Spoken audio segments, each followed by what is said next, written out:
And we are live, boys. There we go. Hey. So I watched our last one back, and I had some reflection on what I said about wanting the dead air for people to do mindful breathing. And I would like to instead. I think the reason I didn't do this is because it was not as it's not what I do on my own. Because I do mindful breathing, and that's what I was like, okay, well, I'll just do the thing that I do. But instead, I'm going to guide a mindfulness or meditation exercise to kind of get us just clear of whatever we're bringing into the room and just be present with each other. Are you guys down with a guided one instead of just the taking the minute or two? Or would you like the silence to just collect yourself? I mean, I kind of like the idea of I like the idea of a guided one. Cool. Well, let's go for that. So first thing is let's get some good posture going, because it's really easy to slouch. Okay, Mom. Well, and you just try and relax as we go through all this. The next thing we'll do is we'll take some deep breaths and make sure we're belly breathing. So when you inhale, we're going to inhale nice and slow through the nose. Your belly's going to go out gently. And then when you exhale, it's just relaxing and letting the air come out. And then the belly goes in and almost up.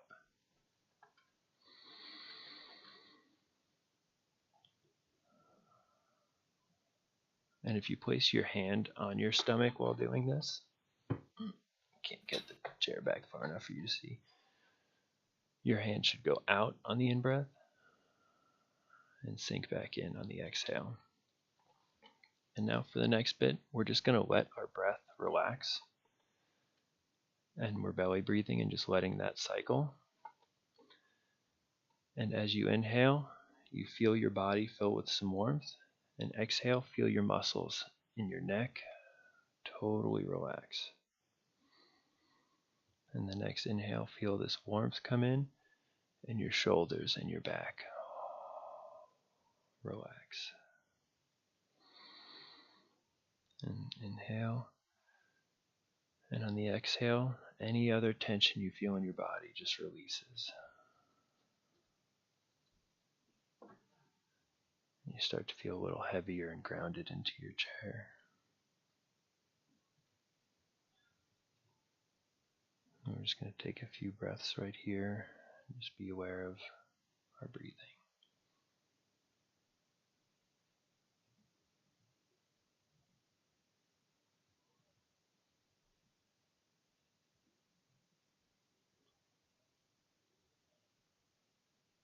How was that in comparison to the other times? Either of you have any feedback for me? I gotta say, I liked it a little more. Yeah, it was nice. Awesome. Yeah, it's always I've done a handful of guided mindfulness exercises, but nothing really long. Like the longest ones were probably like maybe 10 minutes, but probably 5. And then a handful of shorter ones as well. And some of them, they're not all just breathing ones. They've done like guided imagery and other things like that. But it's always different because I'm not fully immersed in the practice. I'm like outwardly communicating the experience, which is a totally different experience and a different mindset too. But now past you is going to have or future you is going to have the unique privilege of you guiding yourself through a breathing meditation. Right. And I thought about that as well. That's going to be trippy, man. Cool.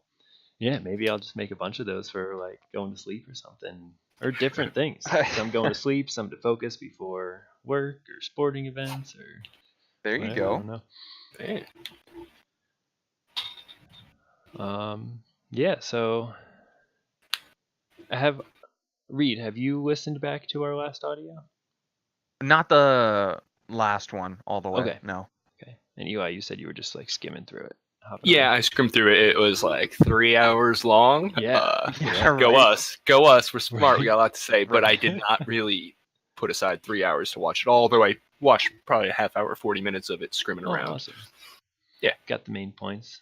Yeah, got to be sure I didn't have any boogers hanging out of my nose or anything. Yeah, I watched it all back, and most of that was just for any, like, to see if there's anything that needed attention in the video, and also I threw in a couple little like tags of things like links to Oh. stuff. Oh, nice. Nice. Yeah, Excellent. there's the guess what? Shout out again, H Bomber guy. There's actually I put a link to his channel in the upper corner, just as like Nice. a Oh, dude, awesome! playing I with can't wait to. YouTube. Hey, nice, dude. Awesome. But yeah, in watching all of it back, I was fairly surprised, and I don't know why. I think just because I've never really enjoyed listening to myself. Everyone's Really? got their like, oh, that's my voice. Yeah. Fair. And but I listened to the whole thing through that. I was like, You wow. listened to the whole thing? Yep, and that was Nice. like I said, just like for like kind of editing purposes, but also I wanted to hear it, like see what it was like, and I thought it was fairly easy to listen to. It was like sitting in on conversation. Good. That Awesome. it seemed to me as easy as many other podcasts I've listened to. Some of them I've turned off. Others, it's like I'm like really into it. This one I was able to plow along, and I didn't do it in a 3-hour go. I had like Right. I think I had one break, maybe 2 breaks in it. But yeah, that was pretty neat. So I'm satisfied with it so far. Good deal. Excellent. Yeah. But the main reflection I want to lead off with is the overall focus or purpose or intention, because I was talking to Mike the other day about it, and he's like, "Oh, you guys need to pick a topic and just like stick to that." And I was like, "Well, I kind of like the free form element that we all bring to it, but Mhm. I would like to remind myself of the intention, because I've been saying things like, oh, I want it to be like for me, but I think a good intention to have for it is like reflecting on life and what could really being more direct in these are observations I've had or thoughts I've heard or research that I've read, and that leads to these different things that can make for a better life, and looking for those improvement pieces, that growth, and making sure that's a core of it. And if we trail off to aliens or other things like that through it, that's fine. But I want to make sure that I hold the, like if someone were to say, oh, what's it about? It's like, oh, it's about life Mhm. and trying to live your best life. Right. I think that would Okay. be a good message for it. Fine with Alright. you guys? Yeah. Oh yeah. Awesome. Figured as much. Any reflections of anything that's been going on that we would like to key off with? I don't know if this is a reflection, but I saw something. I'm gonna chalk it up to the concerning category a little bit, at least for me. Mhm. It was, I mean, not anything like immediate or harmful, but I went on Apple's website the other day, and the first thing that shows up is Apple Card, and I'm like, oh no. And it says the first credit card created by a company, created by Apple, not by a bank. That doesn't bother me. Really? Oh, I don't like that. I think that sentence is I'm a red actually- flag for me. Oh, really? I'm actually kind of excited about that. Really? Oh, Yeah. I don't know. Yeah, I was mowing the lawn right before this call, and then took a shower and was like, do I have enough time? But while I was out there, I was thinking about like one, I'll talk about later how I think everyone should do things like mow their lawn or do yard work. But Okay. related to what you were just saying, I was thinking about companies while I was doing it, and how there's a difference of like, is someone paying me for my work or is a company paying me for my work? And do I trust a person more or do I trust a company more? Because a company, like, so what I was thinking is if someone's stressed, they're going to not care about me as much. They're going to care about their needs and trying to meet their needs Right. and see what I can do for them, or if I'm an obstacle, and then make what they think is the appropriate action at the time to serve themselves. A Mhm. company would probably do the same thing, but companies probably aren't that emotional. Like, you remove that element if it's run like a company rather than I'm just a person running this business. Right. And a company could be stressed if it's going under, but a company, if it's doing well and the people are stressed, the company's not going to behave emotionally. It's not going to behave in its best interest because it's doing fine. That I was like, it's one of those yin yang things. There's the ups and downs to each side. But Mhm. Apple as a company having a credit card, they have enough money. There's like, or whatever stock. I don't know Like- how it works at that level of being. Right. Yeah, like Well, they already have the Apple Pay, right? That's the thing where you just like tap your phone against a credit card machine and you can Yeah, like but pay. That's more of like that's like a service that other things can have. It's not exclusive to Apple. True, yeah. My buddy has it on Samsung, I think. Mm-hmm. But that being said, like their infrastructure is kind of already in place. That Yeah. fair sure, enough. you want some fucking credit? Sure, we got right, enough money. We have and, enough money. We can loan it out. That's what Apple's doing. and, Apple's I mean, making it's loans literally because- just having money to make money. It's Yeah, like a good yeah, fair business to enough. be in. Yeah.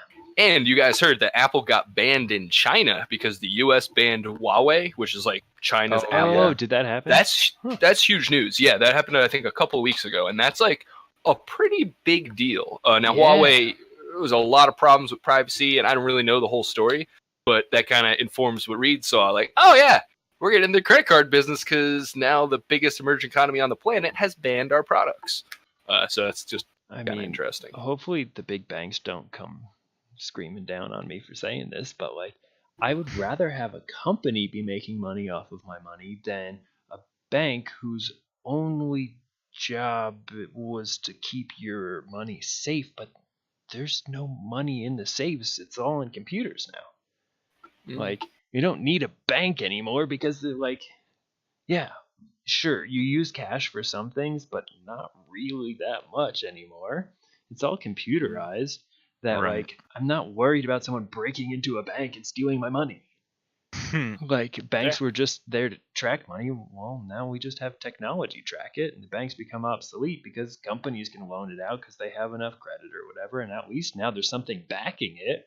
Like Apple products can back the money more than a bank I can suppose with so. their Apple does. They have a non-existent pretty gold. good hold on capital.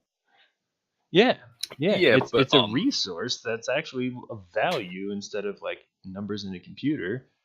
And I mean, yeah, there is gold, but and I haven't checked. Gold standard. We've been off the But- gold standard but since yeah. the 70s. Yeah, right. It's all What all I've money heard is is illusion. that doesn't Bitcoin is add up. valid. Sorry. Go ahead.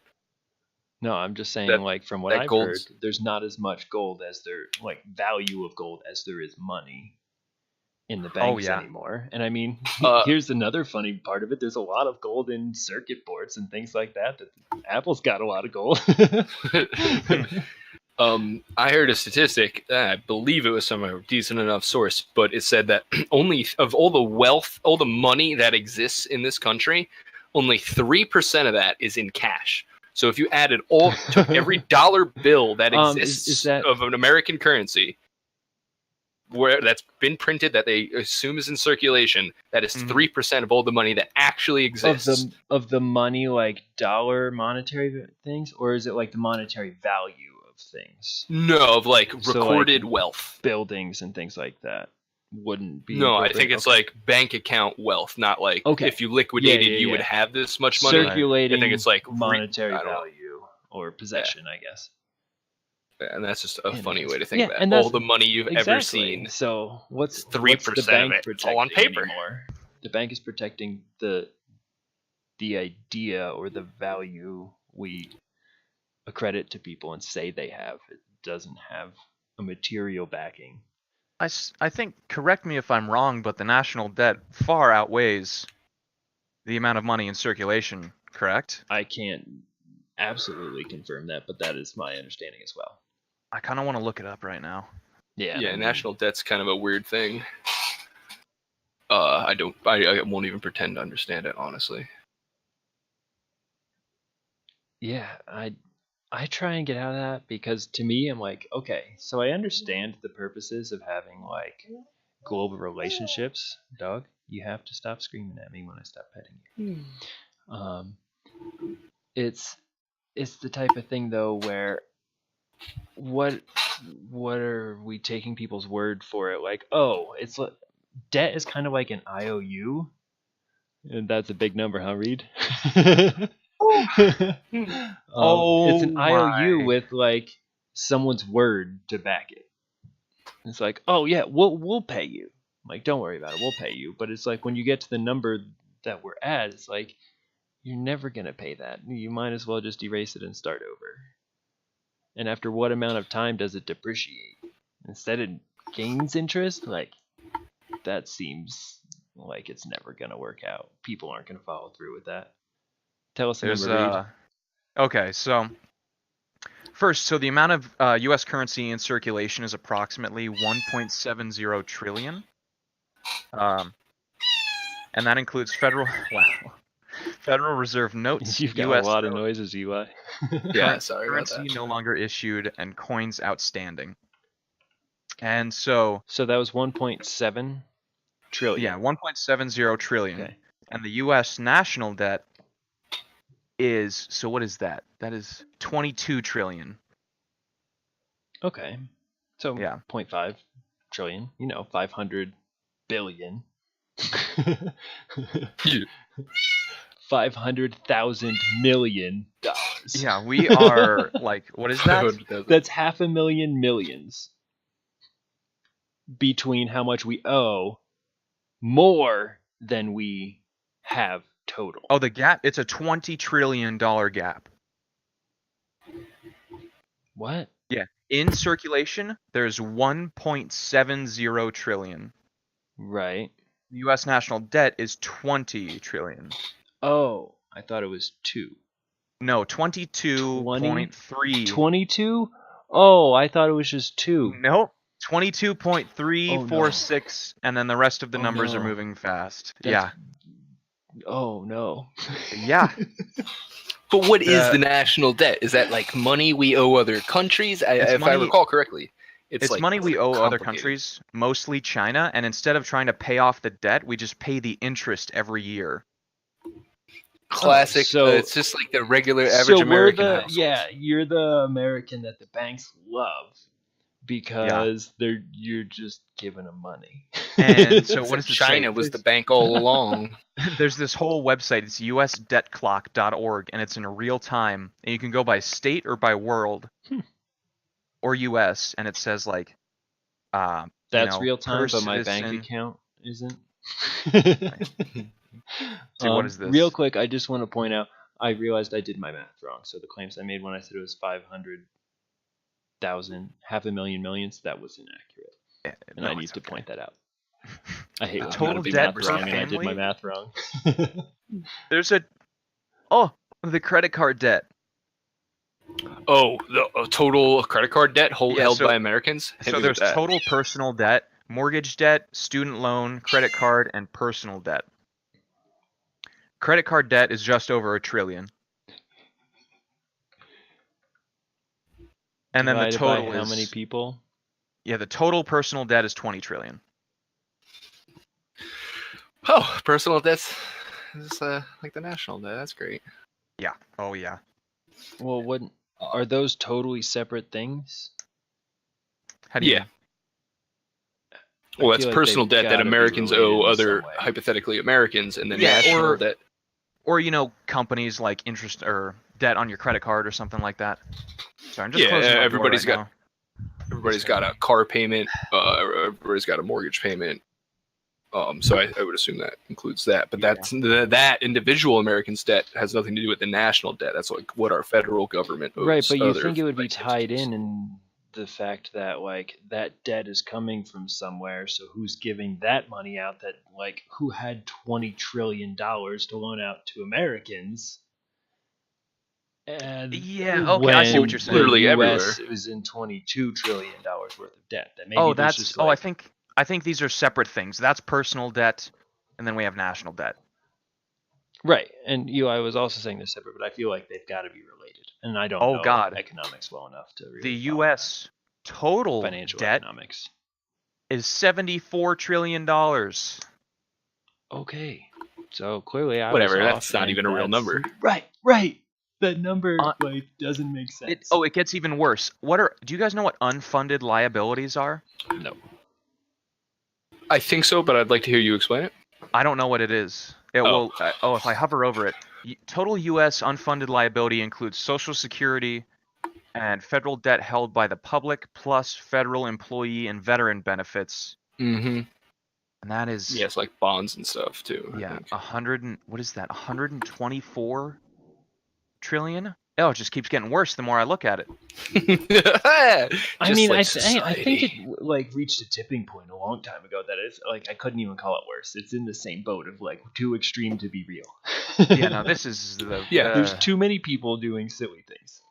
Here's a great example. it just It's- keeps it's going up. Not a rational approach to be taking for anything long term.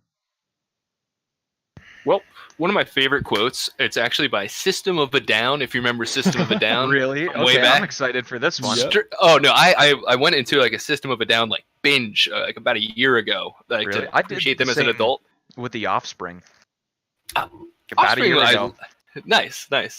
90s, classic 90s. But anyway, he has this really great video. I'll link it later. But anyway, he just gives a quote, and it's like, I'll a lot of stick my it up art. there. No, it's this way. Oh, it's that way.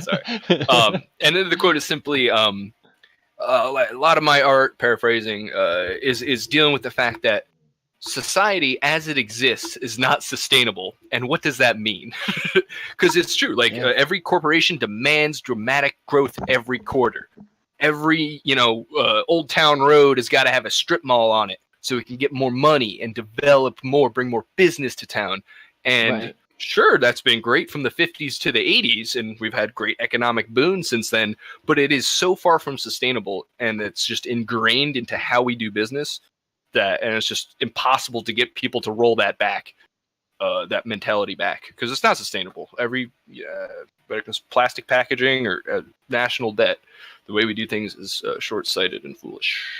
Yeah, and there's a couple different directions we could take this right now. And the foolishness side of it, I think, is people are still well intentioned in it. I don't think they're like, oh, this is a bad idea, but I'm going to do it anyway. I think they have their rationale for this behavior. A lot of them I is agree 'cause with they're you. ill-informed.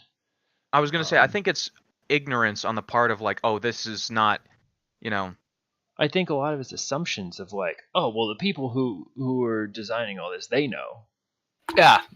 You're just like, oh no, it's fine. Everyone else is doing it, so this must be fine. Yeah, no, Right, This is it's the kinda way like things are. This is the way everyone things else have is- always Everyone been. else agrees that like we Right, should do we're this, like so it must be a us- good idea.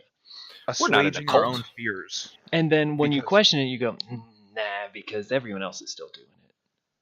So then you like question yourself, and it's like, no, I've talked to a handful of people. We all agree this is a bad idea. But this is one of the other directions that this could go. I was talking with a friend yesterday. You'll actually most likely end up seeing him on some podcasts as well, because we just had Nice. such a great conversation, Really? and he said some things that was like, would you do this with me? But we were talking about things similar to this of like how like people are, especially in America, because he's been spending a lot of time overseas in different countries, and he's teaching English in Vietnam right now, and he's been Who doing is that this? for like a year or two. One of the frisbee players. I Oh, don't think okay. you ever met him. But he was asking. We were talking about the same topic in a different sense, and he was like, "So what do you like?" He was saying he's kind of scared. And I was like, I'm not really scared because there's two ways that things like this go. Like it's starting to get kind of extreme, and Like scared about national debt? Is that? about like national debt or the way people are doing business. Or what did System Down say about like the way we're living is not sustainable, and Mhm. that reality, like that fact right there, and how that is that's something that he was scared about. Like it's not sustainable. Like how are you not like what do you do to keep from being upset about it, or are you upset about it? And I Mhm. was like, I'm not that worried because it goes one of two ways. It either gets to a point where it crashes and it burns, so you have to do something else because that is destroyed now. It broke. That comes with a lot of repercussions and things to clean up and stress. Human suffering. Yeah, Mhm. there's a lot of stress involved with that. Or it gradually gets better. Either way, something that's not sustainable ends. You just have Right. to be willing to go through what comes with letting it fall, or you teach it how to grow in a healthy way. I would agree with you on a small scale. Like if a a small business is doing things in an unsustainable way, then they're either going to go out of business or they're going to adapt their practices to survive.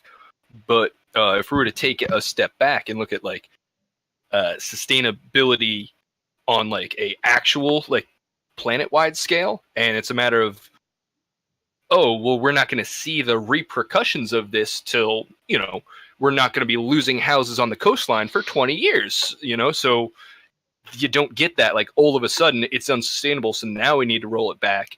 It's like, oh, it's reached the crisis point, which is too far along for us to actually make a change. So that's why, you know, activism for the planet and sustainability is a big thing, because the argument is, unlike on a small scale where you can like adapt in real time to the problem, this is a problem that accumulates over time and gets worse once the damage is done. It's not like you turn the faucet and stop the pollution from destroying your stuff. It's like, no, that faucet's been running for 45 years. Doesn't matter if you stop it now or not. There's a lot of water in the basement. There's a lot of water in the basement. I agree, because, and then it's like, what? That's the conundrum. How do you? There's got to be a way to, you know, implement that small scale business idea of change for the better, and like, well, we got to fix this system. Well, before you on start a global scale, dumping water out of the basement, you have to stop it from pouring into. Right, and that's, I mean, there's got to be a way to make the change. Oh yeah. Well, there's actually been great. Sorry to cut you off, but there's actually been great progress. That a year back, there was the global like summit on climate change. China, which we've always like traditionally grown up, China's polluting. They make everything cheap. There's lead and all the stuff, but they've actually signed pretty big green initiatives. They actually have made huge progress. Xuan Ping, or the guy, the prime minister or whatever, that just gave himself like an unlimited life term about a year ago as well. Also, that's a cool, you know, I don't privilege. like that. Yeah, that's a, you know, it's a. I don't really agree with that politically, but he is using that like big government power to like make China a world leader in green energy and sustainability. So that's great. That's the same pact, by the way, that America didn't show up for because the president thought it was a scam. Because so are we there's not no oil there. We are not a part of that. We did not commit to any, even though the Obama administration had made some preliminary like obligations, said, yeah, we're going to commit to some of this stuff. Donnie Boy just is like, nah, global warming is a myth manufactured by the Chinese to sabotage American business, and decided we weren't going to participate in that. So as like dirty and solid and like awful it might seem over here, the rest of the world is actually a little bit further ahead of us on this page. Like, climate change denial is largely a U.S. problem. It is not a debatable scientific fact, but it is in America, because facts don't matter. Feelings do. So the way I feel about the global warming thing happening, and if you can say it's Donald Trump, I don't think the president has the power that people claim they do. Maybe they do, and I'm just ignorant. I don't think so either. Power, not influence, maybe. Yeah, but I don't think it's just them. I think, yeah, they get to throw in their bits and pieces, but I think there's other people pulling strings. Just like, it takes a team of people. Not one person could run a country. That's insane. It takes, like, if you look at the scale of what they would have to deal with in America. It's the lizard people. Yeah, well, it's the fucking lobbyists, man. It's high-powered money, and like when I say like politicians or government or whatever, it's all just the powers that be. It's the business mixing with the politicians, mixing with the media. It's all the powers that be rubbing elbows. So, like, yeah, I don't think any one individual is in on it, but it's like, hey, you know, this gas money is pretty nice.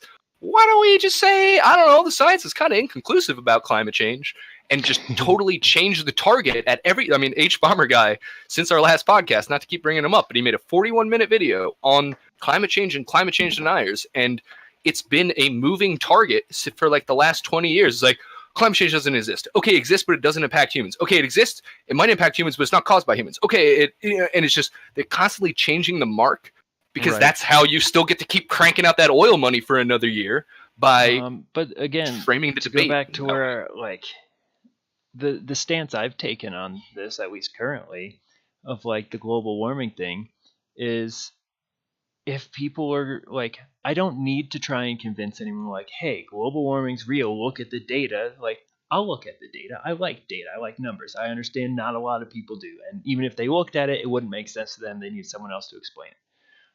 And that's why I love the idea of these podcasts with each other is I can talk about my views of this. And if someone cares about what I think, they can watch this and listen to this.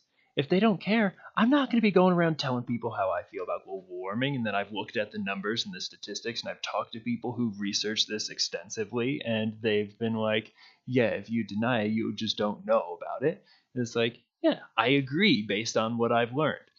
And if someone doesn't believe in it and they're going to take these actions that aren't conducive to limiting this, okay, cool. We'll get another ice age and it'll wipe out all these dumb people. Like, I'll try and set it up for a good future, regardless of which path it takes.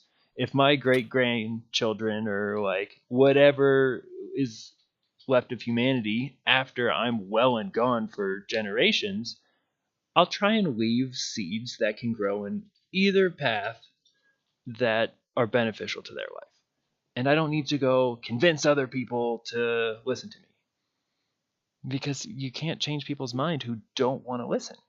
So I'm not going to waste that energy. I'm going to spend it with you guys because you listen. I listen to you. And then if anyone else cares to listen, they can join in. So I agree with you, and I think that's a healthy attitude. But the way I would like juxtapose it is okay. So there's a group. Pardon? I would love to hear. Yeah. So there's a group of people going around. 2 + 2 is 3, and that's a fact. And then I'm over here like, wait a minute. I'm pretty sure 2 + 2 is 4. All the mathologists say that 2 + 2 is 4. No, 2 + 2 is 3, and anyone telling you otherwise is lying. Well, okay, that's a weird opinion to have. And, in and of itself, okay, well, it's all just an idea, whatever. But now these people are going out and voting and expecting society to run the way that 2 + 2 is 3. And all us 2 + 2 = 4 folks are like, no, you're going to just ruin everything. If we start using the math that 2 + 2 is 3, then that's going to throw everything off, and that's going to have huge repercussions down the line. So I'm just too much of an uppity asshole to let people think that 2 + 2 is 3, because that's offensive to me personally, and it's dangerous to me personally. It's dangerous to my future ancestors. Potentially dangerous. Potentially extremely dangerous. I would say definitely dangerous to keeping things the exact way that you could see them going. It's dangerous to challenging your truth. But let's say everyone like this, people come into influence that believe 2 + 2 is 3, and you're like, no, we have this structure of math, and it's been here, and it's been tried and tested and shown 2 + 2 is 4. And they're like, nope, this is what we believe, and we're going to have this, and this is the new thing. And that gets implemented. Will that have repercussions? Most definitely. But those repercussions may be positive. Maybe they've been doing all their math that 2 + 2 is 3. We're going to need this many resources because we've been adding these two and these two, and so we're going to need this many, so we're going to have to do it this many times to get our total. And then you end up with an extra 25% on top of that, because they didn't account for the extra 1 out of every time they added 2 and 2. They were only accounting for 3 of them. Well, there's this extra 1 every time, and now you have this huge surplus, of a 25% surplus that was unexpected, that may be necessary for something that was unforeseen.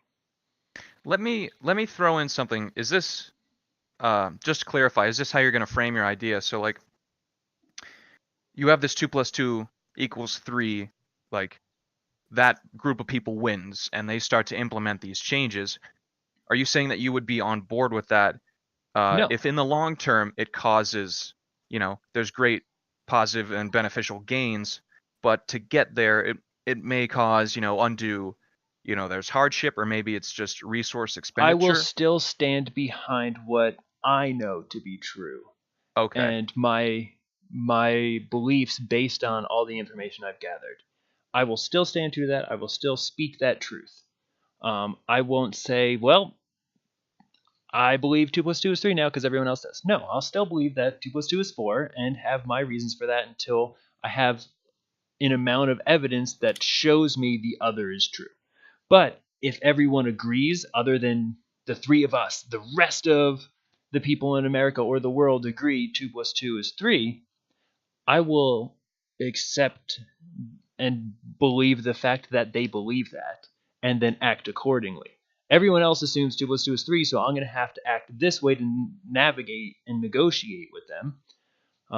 But I'm still going to hold my truth. And that's why I'm not worried about these things. It's like people are going to do stupid stuff.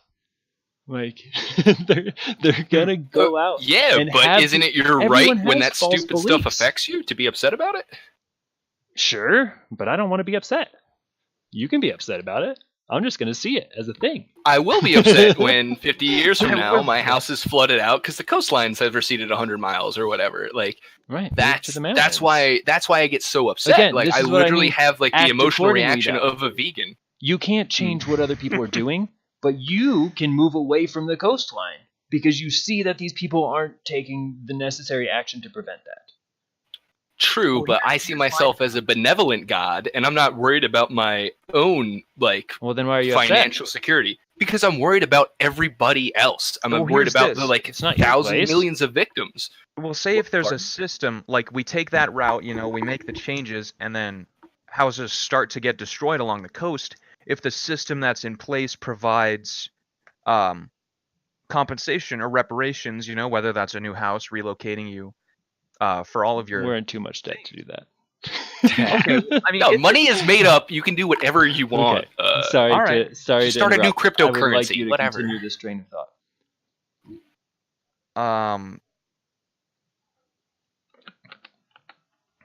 If If they were to if they were to compensate you like that, would you take Brian's stance? Okay.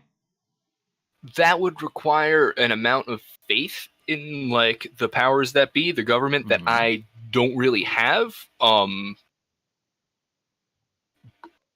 But and like I mean on a practical level, if it's the issue as simple as like, okay, well, if the coastlines recede and your house gets destroyed, the government will provide you a house of equivalent acreage in a dry place.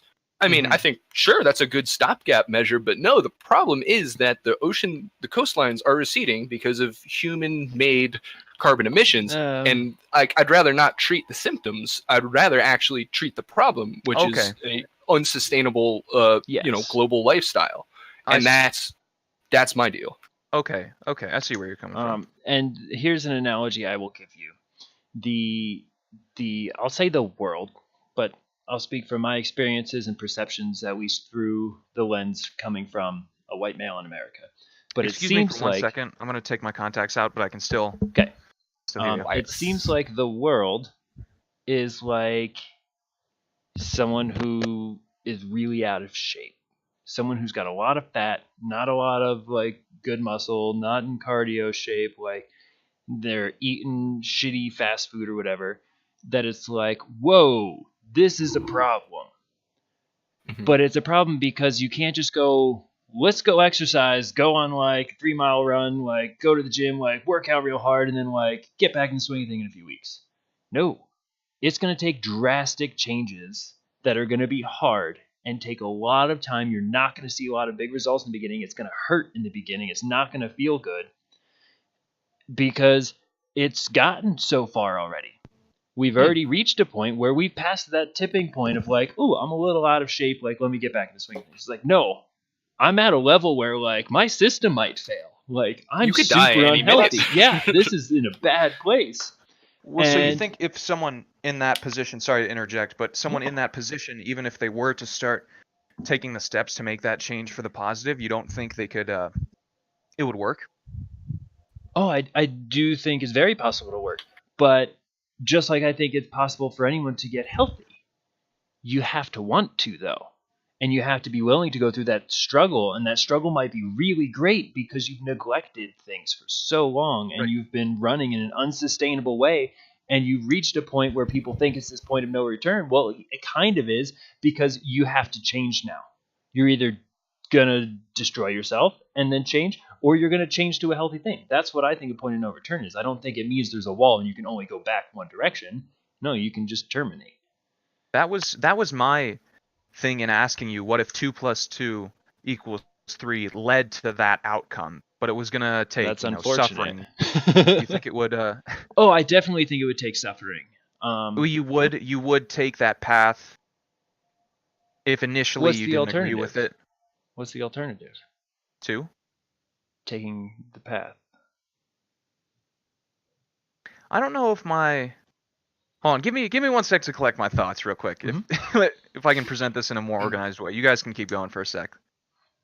But yeah, so that's like, I generally do like to agree with your mentality, and I think it's the absolute healthiest mentality of let I Bob don't be know Bob, if that's let necessarily Joey true be Joe. because it almost I think on teeters an towards, individual like, level, nihilism in a sense, but that's not how I hold it. But it could be definitely taken as such, of like, oh, well, you just don't care.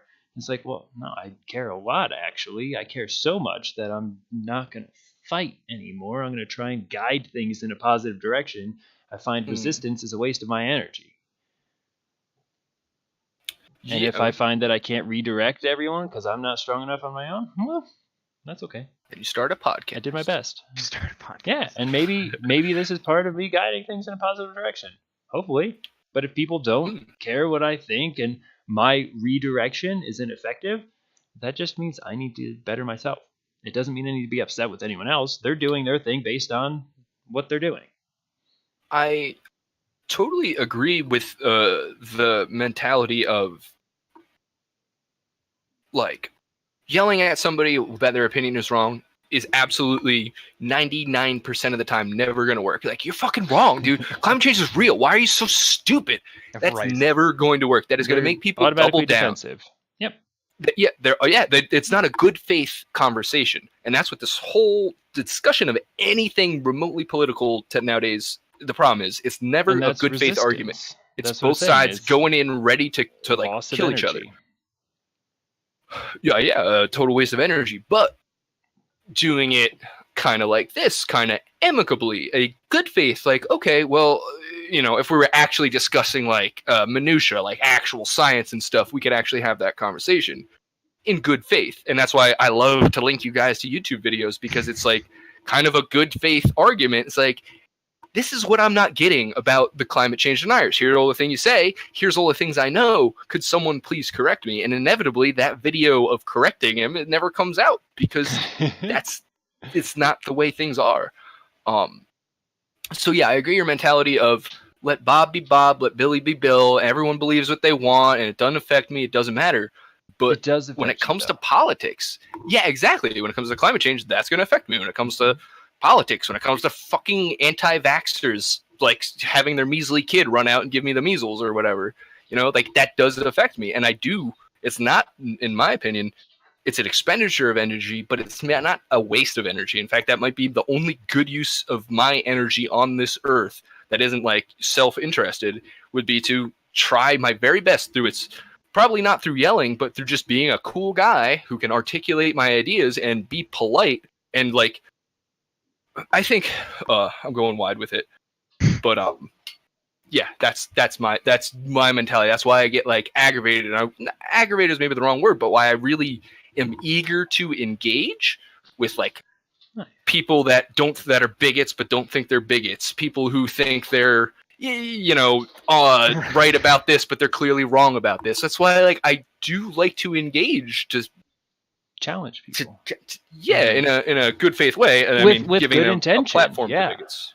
And I will say that I do care a lot, and I do I approach all this with the intention of like bettering things and trying to guide people to 2 plus 2 is 4. I'm not like, again, I'm not supporting that 2 plus 2 is 3 is fine and let's just go with whatever people said. No, I'm still going to advocate for the other side. But the thing that I think I've been holding, which you guys might be picking up on, is like agreeing with these things or being okay with these things. I'm not okay with these things, but I've found that me getting upset with the way people are doing things makes it harder. Now I'm upset, and when I'm upset, I don't act as well. I don't feel as good. So I'm being upset by their, whether it's ignorant or naive or just malicious actions, then now I'm just taking something on based on other people, and I'm giving them power to negatively affect me, and now I'm not as efficient in fixing things to a better way.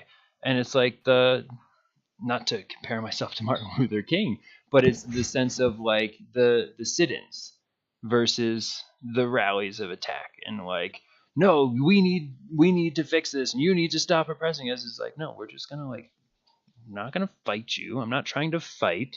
I'm just trying to bring this to everyone's attention, because again, fighting leads to resistance, and also then I'm like an aggressor, and I'm not gonna let I'll say anything that could negatively influence people's future or well-being. I'm not going to let that stuff go unchecked. But facing those types of things head on, now I just keep crashing into stuff, and that's like, unless I want to get really tough, which I don't, I want to get really open, you redirect whenever there's a thing and then guide it back in the right direction. Because there's not as much of a loss of energy in the equation. If you redirect something, you can gain momentum. If you fight something, I have to come at it with so much more to counter all that and then get it to go in a positive direction. Versus if we redirect it, okay, I'm gonna go with you for a little bit. I'll follow you this way. 2 + 2 is 3, but we're gonna swing back, and it's not gonna cost me as much. I can do it with less strength too. It wouldn't take a majority of the strength. If it's a battle of strength, of like who is stronger on the other side, you have to have a majority to win. With redirection, you can do it with the smallest bit. You could do it tenfold and still get it to go in the direction you want. And I keep thinking of, as I'm speaking of this, it's like push hands. It's a Tai Chi. It's like a Tai Chi type of physical game, I'll call it. But it's you and another person, and if you make the other person move their feet through pushing, you win. Oh, it's Muffin. It's like Muffin, is it but where you it's stand different. like this? You're like toe to toe. I'm familiar with You know what Muffin is? It's sorry. familiar, I thought you or were it's just similar, but it's different. Okay. And the whole thing of it, when you're a beginner at it, it's you versus the other person who has more strength to push the other one over. Once you get good at it, it takes no effort, and the other person moves pretty far, and it's hilarious, and everyone always laughs during it. But you don't use strength for it. You use like direction, and it's so hard to explain. You have to feel it. Like, sure. I think I follow insofar as I can. To summarize, that's the stance I've been taking on these types of global things, because it's way bigger than me. That fighting it, at least on my own, and it's hard to have like people behind me, because if you think about it, everyone ends up getting split up into different teams all the time. You have Democrats, Republicans, this church, that church. That is like, no one's really on the same team with anyone, because they are against each other in some other area. That like, to get a lot of strength to redirect something, I think I should not oppose it, but redirect it. When you say redirection, you mean redirection of like opinions or feelings or ways of being or beliefs or behaviors. Yeah. Gotcha. People. And everything that comes with them. My one friend, he kind of does this pretty well. He's a pretty lefty guy, and he's always got to work with his older boss. So he's vaping in the car with his boss one day, and his boss is like, "Hey, that vape's really bad for you. It's going to give you cancer." And Jim's like, "Oh yeah, what makes you say that?" And he goes, "Oh, scientific studies have shown that those things are really bad for you." And Jim goes, "Well," and this guy's a climate change denier. He goes, "Well, scientific studies have shown that the Earth is going to be uninhabitable in 2075. So might as well let the vape take me now, right?" and so that's my kind of redirection. If that's what you're talking about, that's the most powerful thing you actually have, is to use. He didn't oppose him at all. Yeah, there was no opposition in that exchange. Yeah, if we're now acknowledging that science is valid, then you kind of, with your own words, have just acknowledged that climate change is real, even though you're climate change that would be a redirection, and then they would have to counter that. And that's the flow of like pushing. And you can just see the smoke come out of their ears at that point. It's incredibly. Or they make another redirection on you if they're tactful. If they're tactful, but usually they're, and then people great. Give me something to think about. I need that. Well, so that's the definition of Socratic discussion right there. Is what? Is this whole dynamic of redirection and trying to get the Yes. other person to Yeah, contradict yeah. themselves. That's what. And that's always was so trying to fun figure- with both of you. Is Yeah, right. it's we always make each other have to go deeper and figure out things that we didn't even know ourselves to Yeah, defend but I was stances. Fencing. I was trying to think of a good way to explain it, but that's perfect. Eli, I'm going to Yeah. teach you push hands next time we're together. I'm also going to take you fishing and shoot a gun because you've never done that. Really? Speaking I'll of- do my best. I don't know if this is How far is Seattle from you guys? a while. Was Okay. it like 12 I don't hours? really know. Geography isn't my strong suit. think I it's just know about it's all on 12 that hours. side of the country. Is that Hmm? 12 hours? Okay, my sister lives in Seattle, so We've all there you done go. the on that side drive. of the country. There's a Meet you lot. halfway, 6-hour drive. Anyway, But what hey, was? Spokane's I a saying? nice place. Oh yeah. I don't know if this is podcast talk, but Connor bought an AR kit the other day. America. Yeah, while we were talking about guns. Yeah, I remember my dad was talking to someone that worked with, what is it like? ATF? Is that the alcohol? Alcohol, tobacco? tobacco, alcohol, firearms. And my dad was asking him about different stuff, and his comment to him, this was I think a couple of years ago now, his comment to him was like, you should buy an AR kit and have one before you can't get one. Because That's my dad's and reason I'm for sure getting this his. is someone that aligns with my dad anyway, of like the more guns the better, which like I don't hold that belief, and that's fine that they think that. They want to be able to protect themselves and their families. I get it. Again, like I understand where people are coming from with most of this stuff. Do I need to do the same thing? Not in the same way. No, not at all.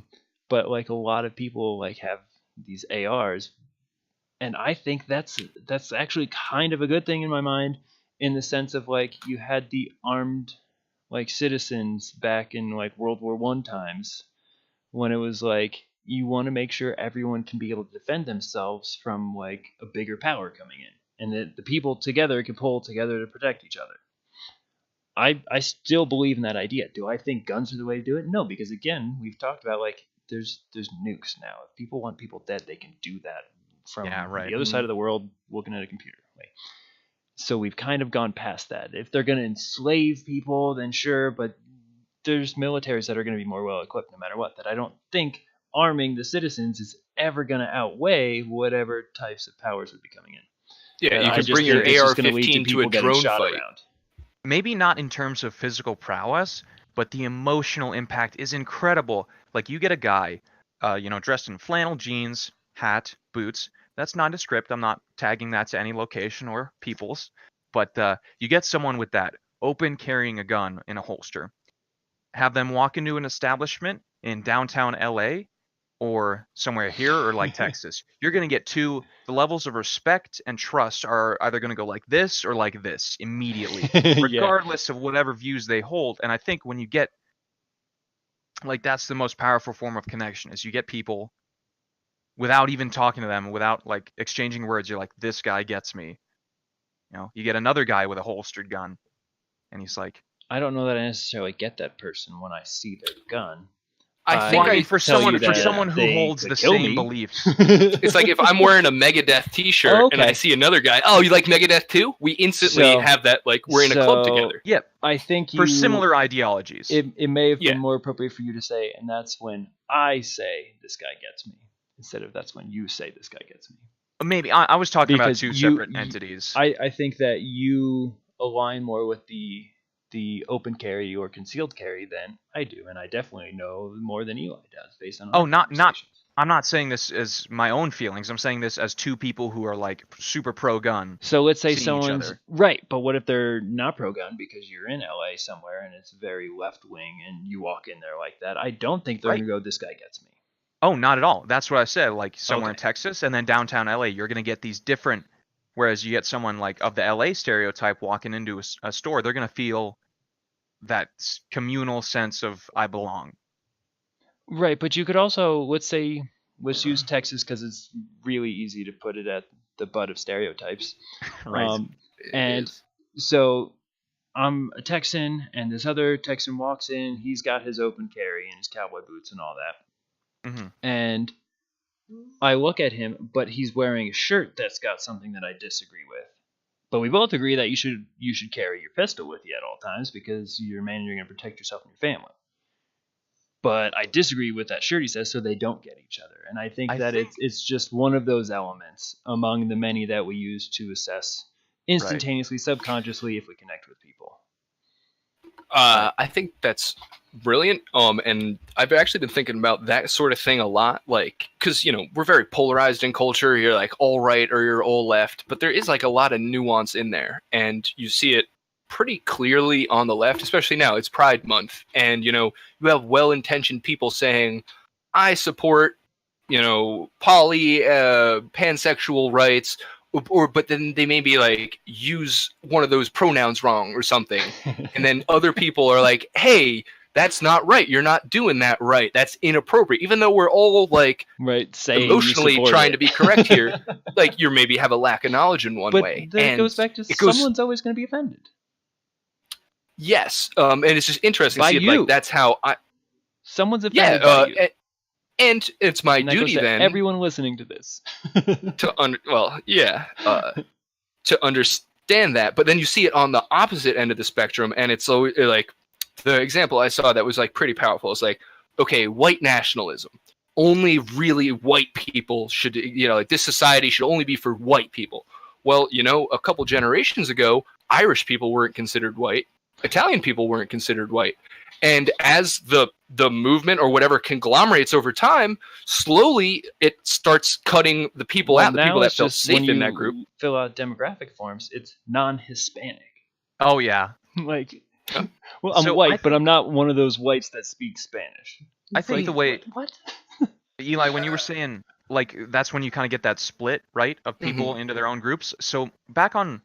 If I can just back up a little bit to what you said, Bri, about the shirt thing, I think if you have someone that, you know, the first, what is it called? First impression, where it's like that's strongly in your favor, and then you notice minute details that are like, oh, that's kind of weird, I don't agree with that. But the gun would be a minute detail in Texas. In LA, it would be a huge detail. I think that's when those details start to become the most powerful, because that, you know, spawns... That has an opportunity for conversation. Say you get the two gun dudes. You're like, oh, hey, nice, you know, whatever. I mean, you're talking about guns. Nice Glock, bruh. Yeah, so, and then it's like, what makes you... Because I guarantee you get a guy's like, why are you wearing that shirt? Or they just start a fight. Because I voted for Hillary Clinton. But that's the thing is, they might not have this the same type of conflict, I'll say, based on things, because they would respect this person can go with me toe to toe, or maybe they feel more confident in their use of a gun than the other person. And then you can look at the LA side of, let's say you have two people who are very left wing, they don't like any types of physical conflict, they definitely don't support guns and violence in that sense, that have shirts on that are conflictual, and they're having a conflict that there's... In both scenarios, I feel like they're on equal playing field in the sense that like they can combat the other person equally. And maybe in LA, it's like two lawyers or something going at each other who have financial resources or legal influence that they're using in their fight with someone else. Where in Texas, it's the size of your gun or how fast you can shoot it. But I was going to say, I think that's great, because then that opens up, you know, this is some chance is better than no chance. To expand knowledge, to not convince people of other opinions, just make them aware of it. Is some chance for what? For that conversation to take place? Expanding knowledge and information. For expanding the knowledge, but I guess what I meant to say is, like, out of what? What's leading to the chance? Having a gun? Well, having something in common in the first place. Yeah, the large details where you're like, oh, this person gets me. Sure, but then you could go back to details like if you have long hair or short hair or this color eyes or you wear these types of clothes, that I think there's so many different things that people do. Fascinating. You think it's too general? I think I think that it's not, just because it's not common that everyone has a gun, doesn't mean that it wouldn't just get lumped into all of the things that we already use to assess someone else. Most of it's subconscious. I suppose. I was going to say, what if we take this? I wanted to. This just reminded me of a good thing. All right, let's just say, like, it's a white guy wearing flannel in a very white town, and then he runs into a Hispanic man wearing flannel. Both of them are open carrying.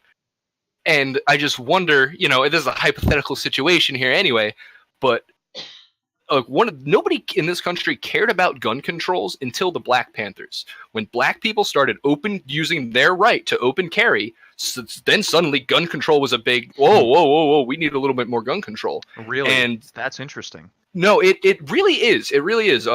The same friend I mentioned earlier brought that up. People to be able to protect themselves from my attacks. Is what I was talking about, like the LA versus Texas relationships.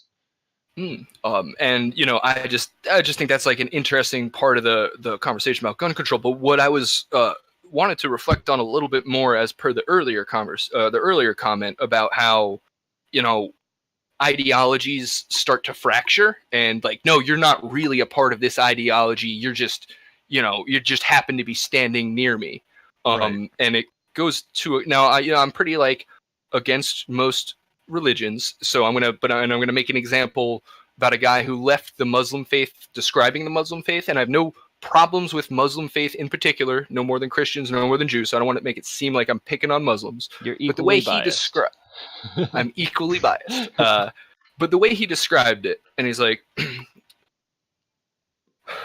in Islam, I should say, it is me against my brother, me and my brother against my father, my family against our neighbor, my street against our village, and our village against whatever the next greater regional thing was. That. And that stuck with me. And now I believe that the paper that was originally quoted in is kind of like a really bigoted hit piece. It's less about the religion and more about the people. It's more of an attack on culture than an ideology. But I do think that phrase has a little bit of value when we talk about like white nationalists and like where does the line for being purely white, being a LGBTQ ally, where does that start and where does that end? It depends on what the battleground is you're bringing it to. It does, and it's just I always think that's me, or is it us against them, or is it? I was gonna say it's all about the context, really. That's why going back to the hard opinions on things, it's like I don't know, I don't have the information available to me. But it doesn't matter. It's like, what side of the fence are you on, buddy? Right. And so I need to know whether I love you or hate you, and there can't really be too much in between nowadays, because you're diametrically opposed to my way of life, and you must stop. Like climate change deniers are like, what do you think about this thing that could or could not happen in 75 years? Like that's how it's presented to them. They're going to go with what's comfortable. Be like, I like the way that I'm living. I don't want to worry about something that has a chance of not happening. Right, unless you think it'll affect you. Yeah, exactly. And a lot of people, I think, are very... And maybe this goes into the fact that, like, if you think of the American culture compared to a lot of other cultures around the world, you don't live with your families. You reach 18, maybe 25. If you're over 25 and you're living with your family, there's a stigma on that. Yeah, right. And you definitely don't live with your aunts and your uncles and your cousins without people judging you for it. Where in other parts of the world, if you don't live with your grandparents, your aunts, your uncles, your brothers, your sisters, your cousins, people are like, why not? Like, why don't you live with where's family? Your family? And in our culture, I think that there's not as much appreciation of the future generations to come because we're disconnected from them. We're not watching them grow up. We're just like, thank God I don't have to support that. Man, I was exhausted trying to get through my life. Yeah. I think it's best summed up. I think like the attitude of people, and it's not like the way people innately are, it's the way like it's its defense mechanism to deal with the pressures of like how we're expected to live. The phrase, fuck you, got mine. And I just think that is like, fuck you, I got mine. Well, and that's as much as I want to think about it. But I think that's an innate human tendency, because think about little kids breaking a piñata open. Are they going to wait and like, okay, everyone go take one? No, they dive in there. Yeah, I agree. It's a childish mentality, but yeah, that is the way we are. Like children do. We need to deny some baser instincts. A lot of that is like, I think, innate, and you have to learn and grow beyond that. There's some level of overcoming that needs to happen to combat those things that are seen, in my opinion, as human nature and human tendency. Yeah, That I agree. that And makes it's a it really difficult. hard thing to get other people to do. Never mind yourself. It's hard enough to come to terms with like your own privilege and your own like luckiness in life here and there, and to like expect other people to do that is extremely hard. So I was having a conversation with my uncle, I think 2 years ago now. But I really respect his intelligence and his opinion on a lot of things. We agree on everything, definitely not. We have lots of things we see very differently on. But I was talking about things like bettering society, and he made a comment. He's like, "Well, people are selfish," and he said something else. But one of the things he said was selfish, and I was like, "Well, that's just something I'll have to capitalize on then." And he was like, "Well, the fact that you're acknowledging it, I think, is giving a huge step up." Because he had this view of like, I'm not gonna bother with that because people are selfish. And I was like, well, okay, well, if people are selfish and we see that, they show us constantly through their behaviors they're selfish. How do you capitalize on that to have them be selfish in a way that leads to a better world for everyone? Yeah. And that's I think that's more at the core of what I've been saying to this whole talk is like, I'm not gonna oppose people, because if you boil it down and you ask people, what do you want? What would you guys say? What do you want in your life? Financial security, so I can keep living pretty much exactly the way I'm living. To be Okay. content. Content and comfort. You don't want to be fearful of, so security. You want to feel safe. You want to feel safe to live the life that you're living. I think most people would agree they want that same thing. I want to feel safe and live like a content life where I feel like I have my needs met. My basic needs are met, and that's what everyone's really looking for. So then we all agree we want the same thing, and how you want to get it, and everyone has preference. Like if everyone's like, we want ice cream, it's like, okay, vanilla ice cream for everyone. Some people are like, well, I wanted chocolate, or I wanted mint chocolate. I'm chip. allergic to vanilla. How dare you? Well, yeah, exactly. And some people would be allergic to it, and it's like, well, I need like non-dairy, or I need the ones with lactate in it, or something like that. That it's like, sure, you have to make accommodations, but everyone would agree that they want these similar things. So how can we have them act in a way to have that met, instead of, well, I want my needs met, and you have some of the things that would help me meet my needs, so I'm going to take them from you. Mm-hmm. It's just human nature to take it. It's you versus me. Yeah, if I get it from me, then good. I get to pass on my genes. I win. Screw you. Fuck you, got mine. Got mine. Yeah. And that's that's human nature. Is fuck you, got mine. Like, of course we can. That's we human learn nature. empathy. If you are under stress, if your basic needs aren't met, if you're not secure, if you're financially secure, like you said you wanted, do you think you would be saying that to anyone over anything? No, you'd probably be like, hey, here's some. I've got some extra. You want some? I'm not using this. I donate to charity. Yeah, that The Bill and Melinda Gates Foundation. That's well, I mean, what heroes? Charity is an excellent thing. I don't want to bash that at all. But again, Yeah, it no. goes All back proceeds to from this video are going to charity. I will not stand behind that because I have no idea what's happening. There's no proceeds yet. Yeah, there's no proceeds.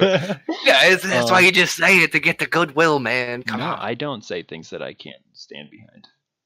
I will donate 1 cent to a charity of my all choice of your proceeds, for every you like can that this video definitely gets. put to charity, Eli. No, for every idea what I'm like putting that this mine video to. gets, I will donate 1 cent to a charity of my choice.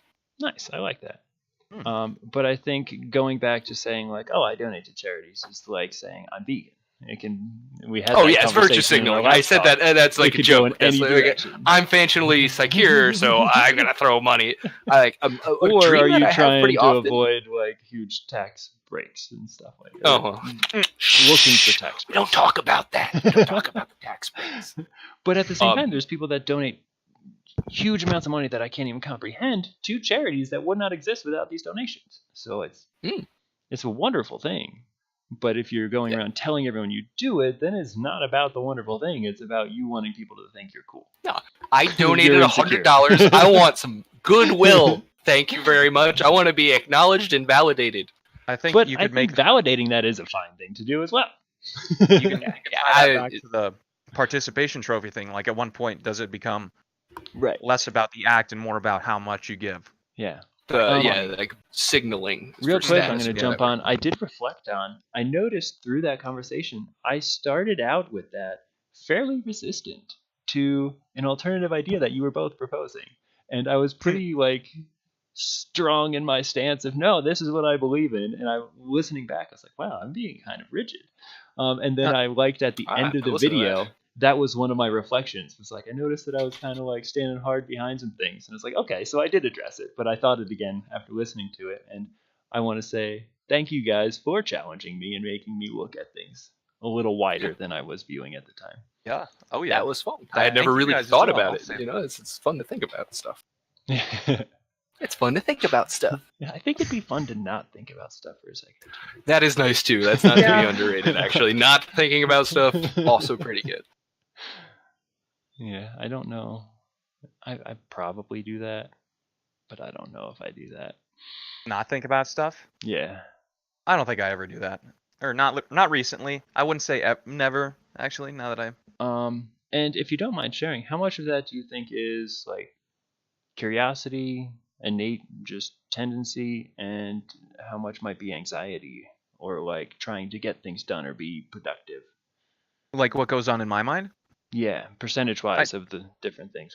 I'd say is it's about the, 50-50. What is the driving force? 50-50 between what? The anxiety and then the innate curiosity. Okay. I would say that's a pretty good mix of myself. I find that at times anxiety might dominate with like 80-90+% of like I need to get this figured out. Mhm. But for the most part for me it's not anxiety driven. My mind is just like playing with ideas. Mhm. I think that's one of the reasons that I like math. This is just like, ooh, what happens when we put these together? Where does Same. this Yeah. go? That's why I enjoy math and research a lot, and I know you do as well. Yeah, I would say 90% of the time I'm doing that type of thinking. And then 10% of the time it's almost predominantly just like survival triggers going off anyway. I might be sick. Oh, I need to do the laundry. I need to take this out. I No, got but these that chores that to do. stuff doesn't. That's like survival isn't- stuff, right? But that's not driven with anxiety for me. Typically. yeah, okay. Typically. Good. Typically. And while I'm doing those, I do those on like autopilot, and my brain is thinking about other things, like the types of things we discuss in our conversations.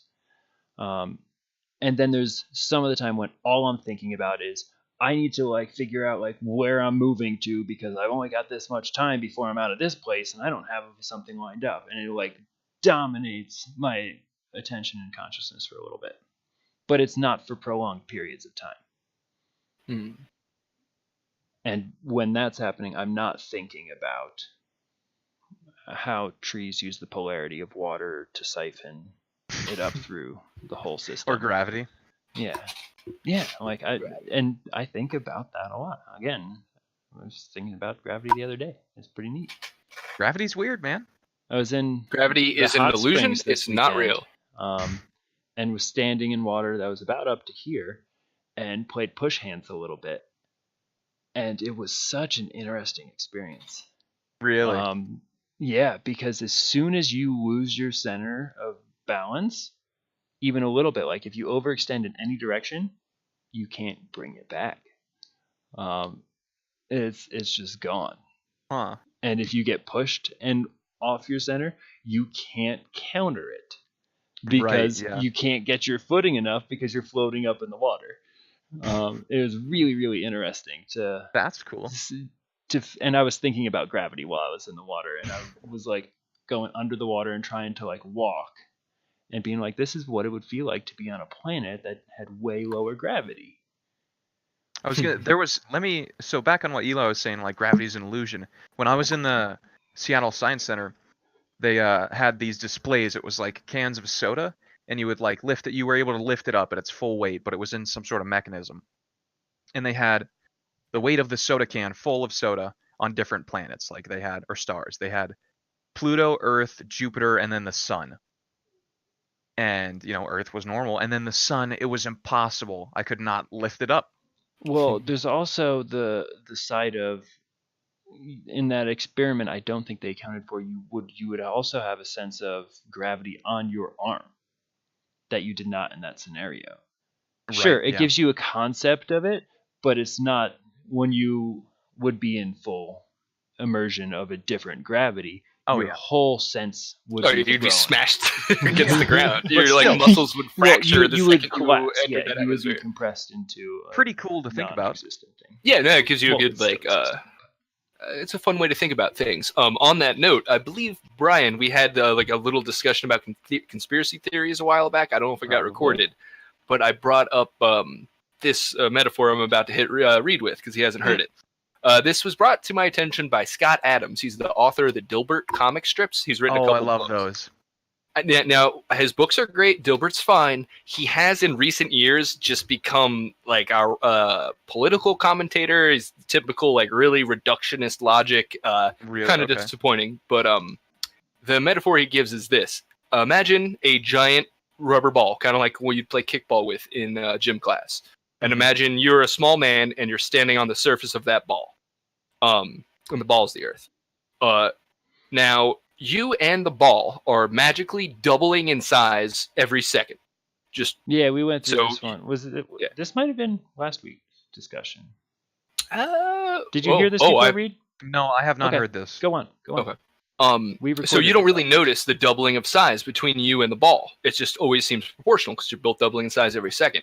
Now, you jump up off the ball, and you and the ball double in size. And what actually happens is you double in size, and the ball doubles in size, and it meets your feet. But what it feels like is that you're falling down onto it. And Because you don't have perspective of the ball moving. You only have Exactly, perspective so, of yourself. like, This? No way. It's a cool, so now we cool know thought that that's experiment, not right? correct. It's a great, yeah, and that's what We conspiracy think that's theories not are correct. good for. Oh, I like Uh, thinking about that one. Dude, I I mean, like as much that as I one don't want to too. promote his I had work very because similar I really reaction. find him distasteful in the modern day. There's That doesn't three mean he books. doesn't have some good ideas or some funny True, comments no, from I the mean it's past. okay to be critical of things you love. And people change. But it's like it's his actual written books. You could probably find them for free online What's his somewhere. name? Scott Adams. Scott Adams. Yeah, Generic. actually, I need to use the bathroom. I'm going to get some tea, and I'm going to see if I have those books on my shelf Nice. real fast. So, BRB. He beat me to it. I was sitting here thinking, man, I drank a lot of teas and water. That I'm gonna need a bathroom break in a minute as well. Yes, my computer's asleep. All right. And we don't have that fancy Bluetooth headset that you're rocking. Yeah, I've actually had this for like. Hello. So just because I remembered right now, Hmm. when Eli returns, I'm gonna use the restroom. But when I return, we're all together.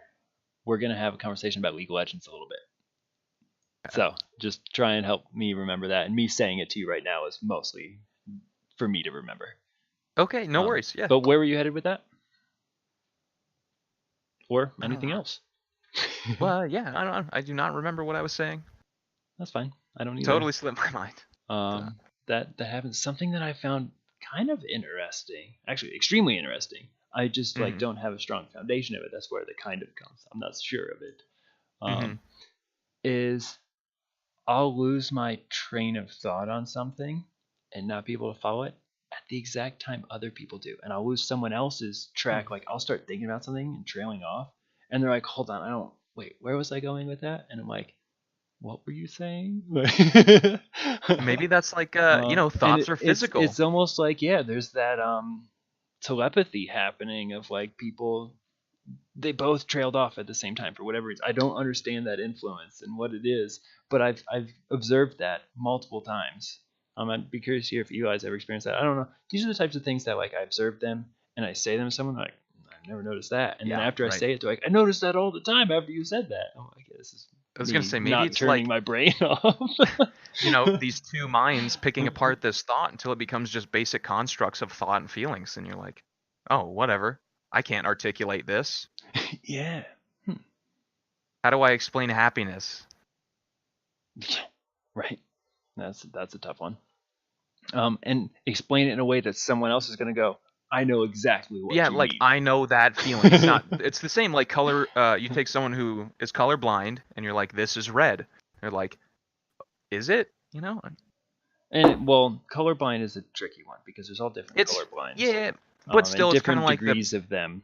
And people, it's not like they see grayscale, like black and white, like you see in like a colorless photo type of thing. it's like the But- fragility of perception, I guess. That's a wonderful way to word that. Yeah.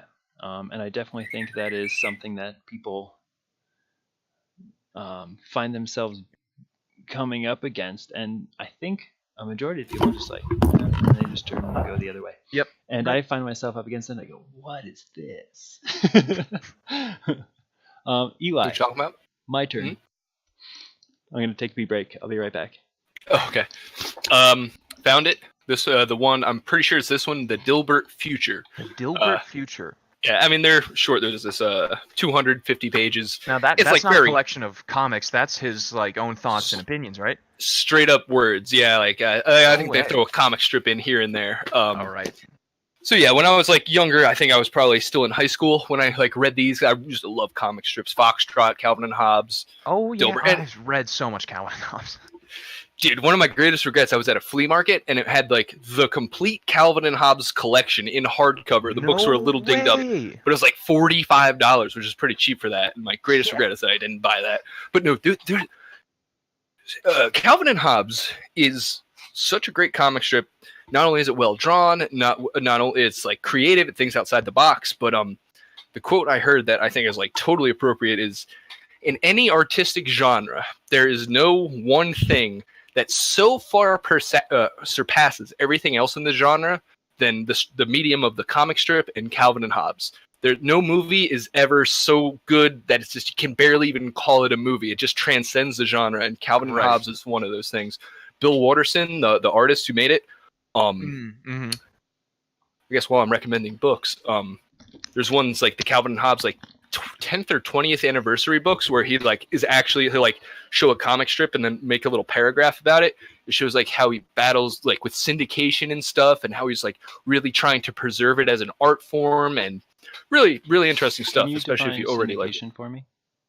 Syndication is like so I make a comic strip and I get it picked up by, I don't know, Hearst Publishing, which owns 100 newspapers on the East Coast. So now my comic strip goes into syndication in those 100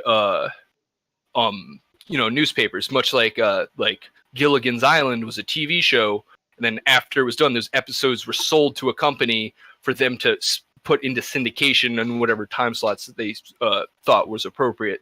So basically means still like not understanding.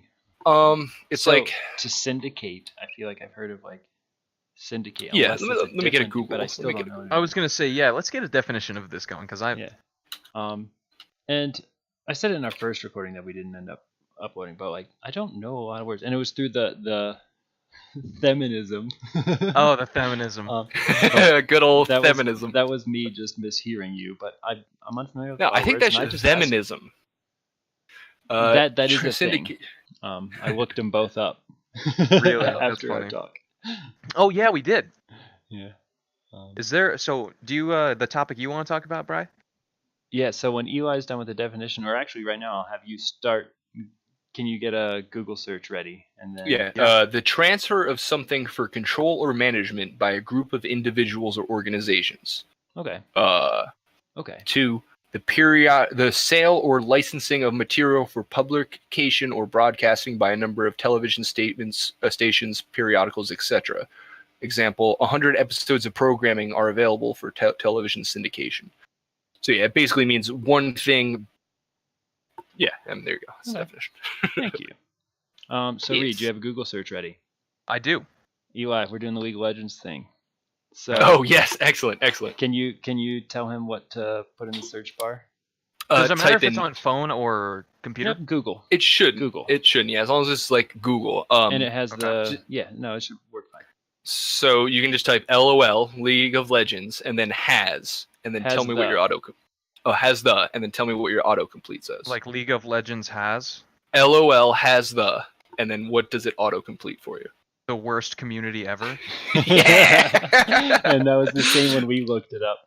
And Yep. Yeah. we wanted to just use that as like the or I wanted to use that. Eli showed me that just while you were in the middle of your game Oh while we were waiting. jeez. Yeah, my Um, buddy showed me that years ago. But I wanted to That's use rough. that to segue No offense. into this conversation. I agree with that. I play League of Legends. I play quite a bit of it compared to anyone else I know. Like, there's a few people that play more than me that I know. I know there's people that play it all the time. There's professional League of Legends players. Like, Even Josiah, just like yeah. But I would agree that the community is fairly toxic a large part of the time, and I've done a ton of reflecting on that. And I think Riot does. So Riot's the developers, creators, or driving force of League of Legends. I think they do an amazing job of researching and trying to make adjustments to offer aid, maybe, to the unhealthy element of the interactions. Because I don't think the community is necessarily more toxic, and maybe they are. Probably they are, actually. But it's not like the people are bad people, but in League of Legends, I know when I first played, I used to get so frustrated, and there was times when I was probably toxic. And I've seen they've been having all these initiatives through the different things they do. Like, they have the little tips, and there was a while when they were showing them in different colors. They showed them in red, white, and blue, each different tip, and they were all different tips. And some were tips, some were like jokes, some were things of like, hey, it's just a game, relax, and things like that. That they were collecting it and analyzing it to see like which of these helps people have a more positive experience. Which of these helps people keep from tilting in the game, which is like getting frustrated, angry, you tilted too far that you're not having a good time anymore. And I remember the first time I watched someone tilt, I watched it happen, and I was like, whoa, I get it. Because it was someone, they were playing jungle, I believe they were Lee Sin, and they went in to they tried to do an early gank mid, and it was unsuccessful. And the other person just like they weren't synced up, didn't have that synergy to make an effective play, and the timing was probably wrong. But that took away some of their time, and they lost a little health. And then they went and they were going against red buff, and they died to red buff like right at the end. They almost got it, but red buff ended up killing them. And I was like, oh, because I happened to just be like moving back to lane, so I was watching them at the time, and I watched that happen. And I was like, ooh, that's got to be frustrating, because it was like this unfortunate thing that happened, and it really put them behind in the game. And then they went and they had another thing where they got killed because they were behind now. So they were not as strong as the enemy team, made them more vulnerable, and then they started to fall behind even more. But as soon as they got killed again, they started flaming on the person that was around them at the time. And I was like, oh, they're transferring their negative experience. They don't want to take responsibility for it, that they're putting it off onto someone else. Because they had a pretty frustrating experience. If I was in that position, I'd be like, oh, this sucks. Like, this is not how I want this to go. Right, it's that dissonance that are like, this couldn't have been my, mechanical skill. Well, I think they know it was, though, but subconsciously anyway. But the fact that they're not comfortable with saying, hey guys, I screwed up. What do I do to catch up? How do we all do this together? Because the community will often be like, dude, jungler, you're doing so bad. Like, you need to help me out, because they're not doing their job effectively in lane and they need help. Where it's like a lot of times in League of Legends, you need help. It's a team game. And if you play as a team, you'll win every time against someone who doesn't play as a team, even if they're all really good at what they're doing. Right. Yeah. And if there's a weak link in the exactly team what just happened in my ARAM. Yeah. Give us the scenario. Yeah, so we were loading into this ARAM screen. You know how you can click on the pictures to see the level, like how much they played. Yeah, their experience with that champion. Yeah, and so our team, we got okay characters. We load in, we click on the other people, a level 400, a level 270. Like, everyone was at least over the level 200 and had mastery on all their champions and all this stuff. So they play a lot, and they play those champions a lot. And we had 3 people who had 0 points as their character, and we were all level so they've never 40s. Played those characters. Yeah, level 40s. I was one of them, and we get in game, and immediately Grayson is like, "All right, let's FF. We're not going to win this."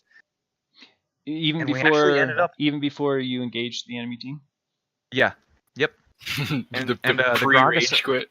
The Gragas, the one random on our team, was like, "Yeah, let's FF," and we ended up winning. And that's the thing that I love about ARAM. It's really dependent on the team composition, as well as are the people effective with those characters. But the Oh, and they team had a comp crazy isn't team comp. premeditated. This is going to But sound horrible. they don't for all people. work against other weird team comps. Right. Yeah. What was? Oh, you were going to give the example of the. I was the just going to matchup. list off the characters we were playing as, but nah, I don't think Yeah, that's not important. that's over the head, or too in depth for. Yeah. The Just topic to being discussed. Sight in on crazy comps. So. But I've also looked at there's different reasons that I find myself playing League of Legends or video games in general, but that one I have a handful of different reasons that I've noticed I play it for. And depending on what my motivation coming into the game was, really has a strong influence on whether or not I'll be frustrated, whether or not I'll have fun, or how much fun I'll have. And one of the reasons I play is like, you'll be playing, and you're like, oh, let's play together. That'll be fun.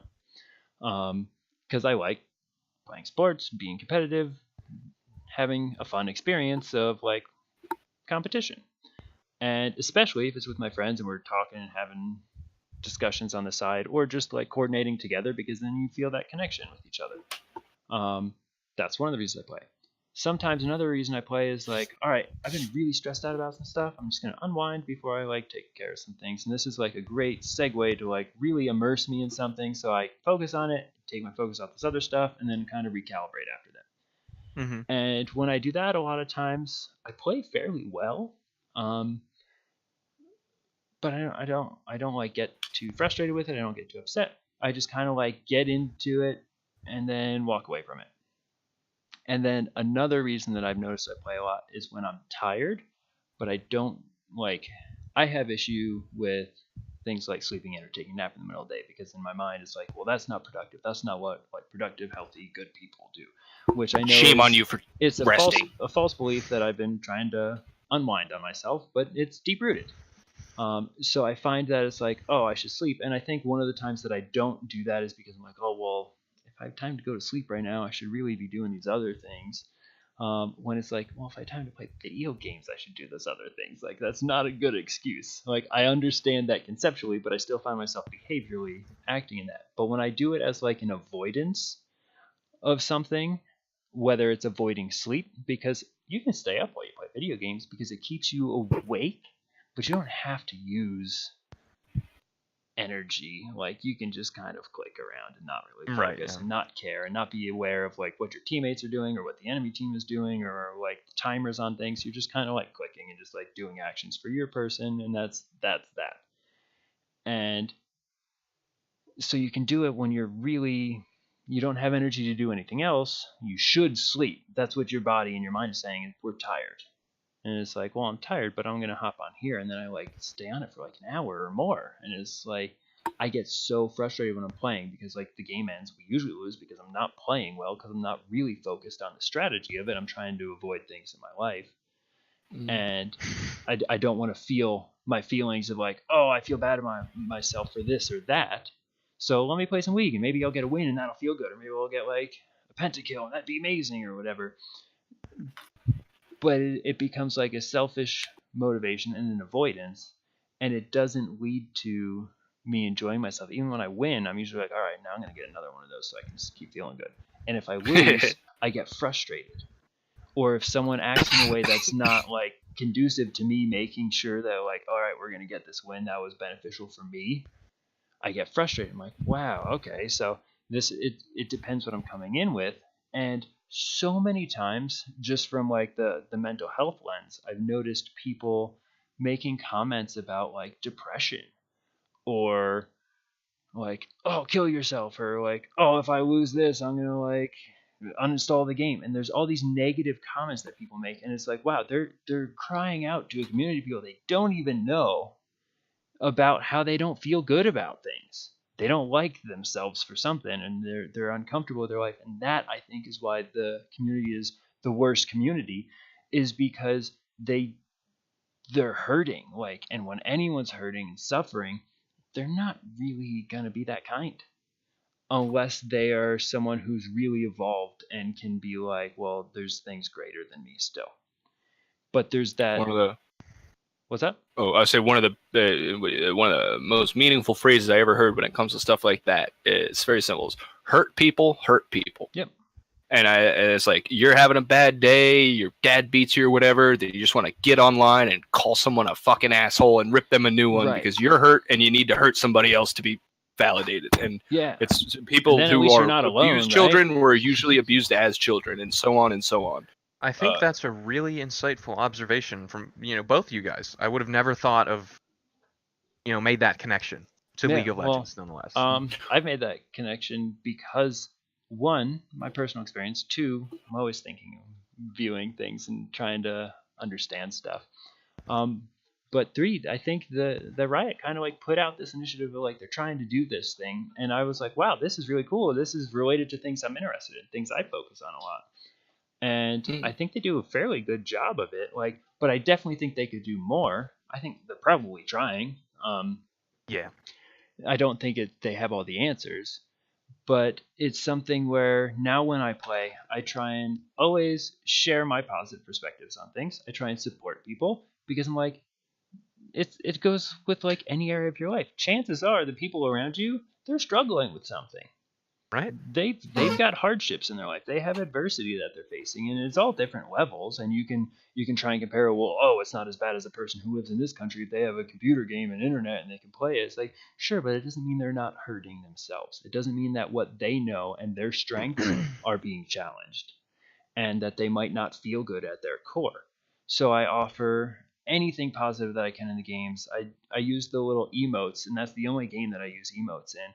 And I use it to like communicate to people because you can do it really quickly in games. But the emotes that I use, it's either like a silly thing or it's like a thumbs up or like a smiley, like something happy. And it's always because I'm trying to say to like my team or the other team for that matter, like, hey, this is about having fun. We're having fun right now. And I always, at the end, there's the honor system. You can give someone, you can say like good game just for being friendly. You could say they were good at strategy, or there's an option for, hey, you stayed cool. You didn't flame. You didn't tilt, and you had a rough game. You had a rough go of things, and you stayed cool. And I try to use that one whenever I see anyone have a rough game. And or I use the you were friendly, good game. And whichever one stands out to me more. I've been trying to use the you had a rough go, so I'm going to honor you. Even if they were a little upset, because I want to reinforce like, hey, I recognize that was hard for you. But if someone has been like overly friendly where I'm like, wow, that was a great person to play with, I liked having them on my team, I always give the good game to them because I want to reinforce these behaviors. Right. But that's my League of Legends perspective rant. Something I've reflected on. I think Connor's actually playing League right now. I can hear him yelling champion names. What's he hurting? But I do think Riot is taking some very, very positive and impactful strides to make their community more positive. There's a club at MSU that I was a part of, and I think it was just starting when I joined it. But it's Active Minds, and it's about like decreasing mental health stigma and supporting people who have mental health struggles in their life.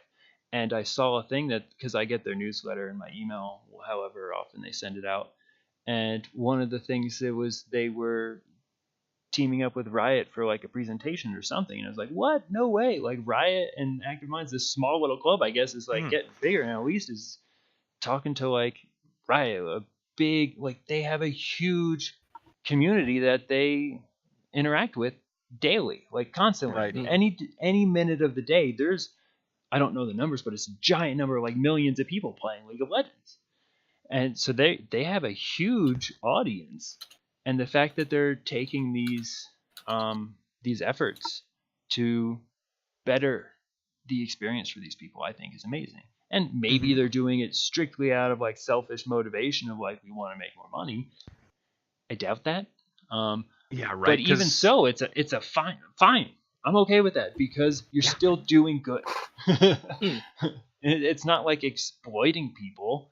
And even if you are exploiting them, but their lives get better at the same time, okay.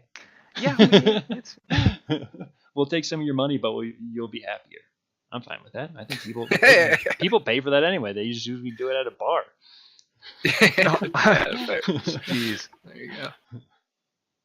Yeah, another like problem that I think League might have, like you said, it's incredibly multiplayer, like team dependent. So the team is only as strong as its weakest link, so it's very easy to be like, "You're the fucking reason we lost, you shitlord," and then you compound that with the fact that it's usually had a big part in it. yeah, that's true. It's also a free-to-play game, so that immediately has a larger, more varied user base. If I'm not mistaken, the better you do, you can unlock stuff that would otherwise cost money in the game. Is that still true, or was that ever true? It's the more you play. It's not about performance. It's about volume. I'll say. Okay. Frequency. Yeah, because I mean, no matter you win or lose, I believe you get experience and the blue essence, and you can level up forever. So as long as you keep playing and getting experience, you can just keep getting stuff. So there's certain cosmetic elements that are strictly you have to pay for.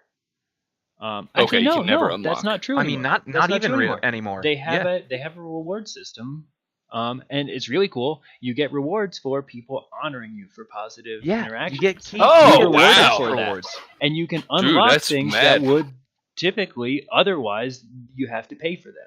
But you can unlock them through positive by being a positive teammate, even if not technically skilled. And the more you get rewarded or honored by other players, the more rewards you'll get. And so there's no like you have access to every element of the game without spending a penny on it. That's cool. To say, oh well, if you do better, you can unlock stuff sooner, or if you pay money, you can unlock. Yeah, but that doesn't really have a huge impact on the game. It just gives some of that like that incentive like to unlock things for that like dopamine reward of like, oh, I'm doing better, and it's like, yeah, you get those. I was gonna say, I think it's one of the few solely skill-based games because there's no pay to win. I mean, I'm sure you can cheat and get like Can you cheat in that game? Oh yeah, you can buy get macros to like flawlessly execute moves. You can get macros. You can get scripting to dodge. Sure.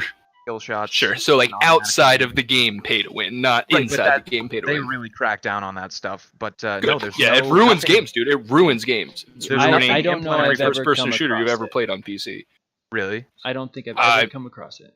Well, that's why they're doing a really good job. It used to be a bigger problem, but and maybe I just didn't notice because I'm not good enough. There's nothing put in by the corporation that gives people spending money an advantage. Right. Or access to things that are otherwise inaccessible. Yeah, exactly. You can get everything. You can get literally everything. Yep. Cosmetic or otherwise. There's no restrictions based on financial contribution. Yeah, I respect that a lot. That's Me too. Not as common as it should be anymore, sadly. Yeah, people want money. They want that sense of financial security. I like money. I've been playing this game called Fuck You, got mine. Playing this game you guys probably maybe not heard of. It's fairly new, called Splitgate Arena Warfare. It's basically I've only know of it from seeing in Discord D20 is playing Splitgate Arena Warfare. Yeah, free to play on Steam. It comes like you can buy like a $20 cosmetic pack, but it's basically old school like Halo style like arena deathmatch. So you start with an assault rifle and a pistol, and you can pick up other guns. But they added the portal mechanic from Portal, so you can be like, put a portal over there, jump through it, start shooting that guy, shoot your bullets through it, and they come out up there. So it just adds such a cool dude for a free to play game. I've been playing a lot of battle royales, so you die, and you gotta wait, you gotta get back in the ship, you gotta drop, you gotta pick up your guns, you die, you gotta start over. Yeah, with this, it's like, oh fuck, I died. Oh right, I'm back to shooting, and like I've just been playing so many battle royales, I forgot how much I love that, and I just want to give that game a little shout out because for a free to play game, it's really it's gonna get old fast. It's an arena shooter, like we've all played Call of Duty, and it does get old, but it's just such a nice, refreshing treat. To like play that. And I mean, how did it take so long for people to be like, oh my god, Portal plus a first person shooter, how is that taking so long for someone to do? I think that goes back to anything that we have. It's like, why didn't we do this sooner? yeah. Oh my god, it's so why didn't we invent cars years ago? Oh my god. Here's something I'm just gonna throw in there. I forget what it was the other day. There's something with Shelly where I just showed her something. She's like, oh, I never knew that. And then it reminded me, I was like, oh, I've had a couple of these things where I've shown you some things, Reed, and you're like, why did no one teach me that before? And when you said it the first time, I remember it, I was like, oh, well, no one taught me that. Like, I just figured that out. That's the thing I figured out. And it's like, wow, this is like, these are important things to teach. Things that people aren't teaching. Things that I Do you figured out on remember my own. what it was? The first one, it was, I showed you that if you push down on the pot that is on the electric stove, Oh yeah. it will boil water faster because the heat transfers through the metal Convection. more efficiently. There's not that gap. There's the heat transfer laws. And I mean, I probably learned that in like thermodynamics and like physics classes and stuff like that. But it wasn't something that is like, here's a practical application of something in your everyday life that I'll show you. Another one was, and I think it was you that I was showing. I know I've shown this to a few people just out of circumstance because I've gone camping a lot in my life, and I've gone camping with a lot of people, many of which are not as experienced in camping as I am. And one of the things is, and this applies to jackets or jeans or anything with a zipper. This is one that I had figured out prior. Oh, so you knew, okay. But yeah, I did know about put that your one. I actually thumb figured that one out. in between, and you use your fingers to hold the fabric as you pull the zipper, because if your thumb's there, it can't catch the fabric, and then you know how like the fabric gets stuck in the zipper, and you're like pulling on it. Right, you gotta like pull it apart. Or like sleeping bags, it's such a usually a fine outer synthetic material that gets stuck in there, and it gets really stuck in there, and you might rip it, and it's like, well, that's screwing your insulation of your sleeping bag. That's really not what you want to have happen to a sleeping bag. That you just keep your thumb in between as you pull the zipper. And that's something I figured out through experience of like being frustrated with, why does this keep getting stuck? And then me just thinking, trying to understand stuff, figured out, well, if I do this, it prevents that because it gets stuck from this stops that from happening. And I think there's probably a lot of things like that I don't think I'm the only one who has these types of observations. I think everyone probably has them of things they figured out on their own in their life that are like, this is an effective thing that we don't share that often. We just hold it and we use that. And then someone shares that and people go, why didn't we do this sooner? Right, and it's never a malicious intent. It's more of like, it's closer to... I just never thought of trying to mass produce that or spread that around type of thing. Right, I'm going to call it apathy, but without the negative implications of that word. It's just like, accidental apathy. I guess so. It's like, whatever, I don't need, this isn't, it's not crazy revolutionary that I need to share it with people. It's, they can figure it out on their own. It serves the purpose for you that why would you go around doing anything else with it? You use it to serve its purpose, and it ends there for you. You don't think of it going any further. I had something with that, but it's gone. Oh, curious. Did you guys trail off at that moment? Where were your thoughts? Were they related to that topic, or were they moving on to something else? Nope, not even a little bit. See? And here's an example of what I was talking about while you were repeating. It happened. It happened. It just happened, and there is an example. Awesome. Confirmation. So Eli, while you were going to the bathroom, I was talking to Reed about how we were talking about something, and then I interjected a piece, and then I was like, oh, but I didn't mean to interrupt you, Reed. You can continue. And he was like, I don't remember. I don't remember what I was going to say. And I was like, yeah, I don't either.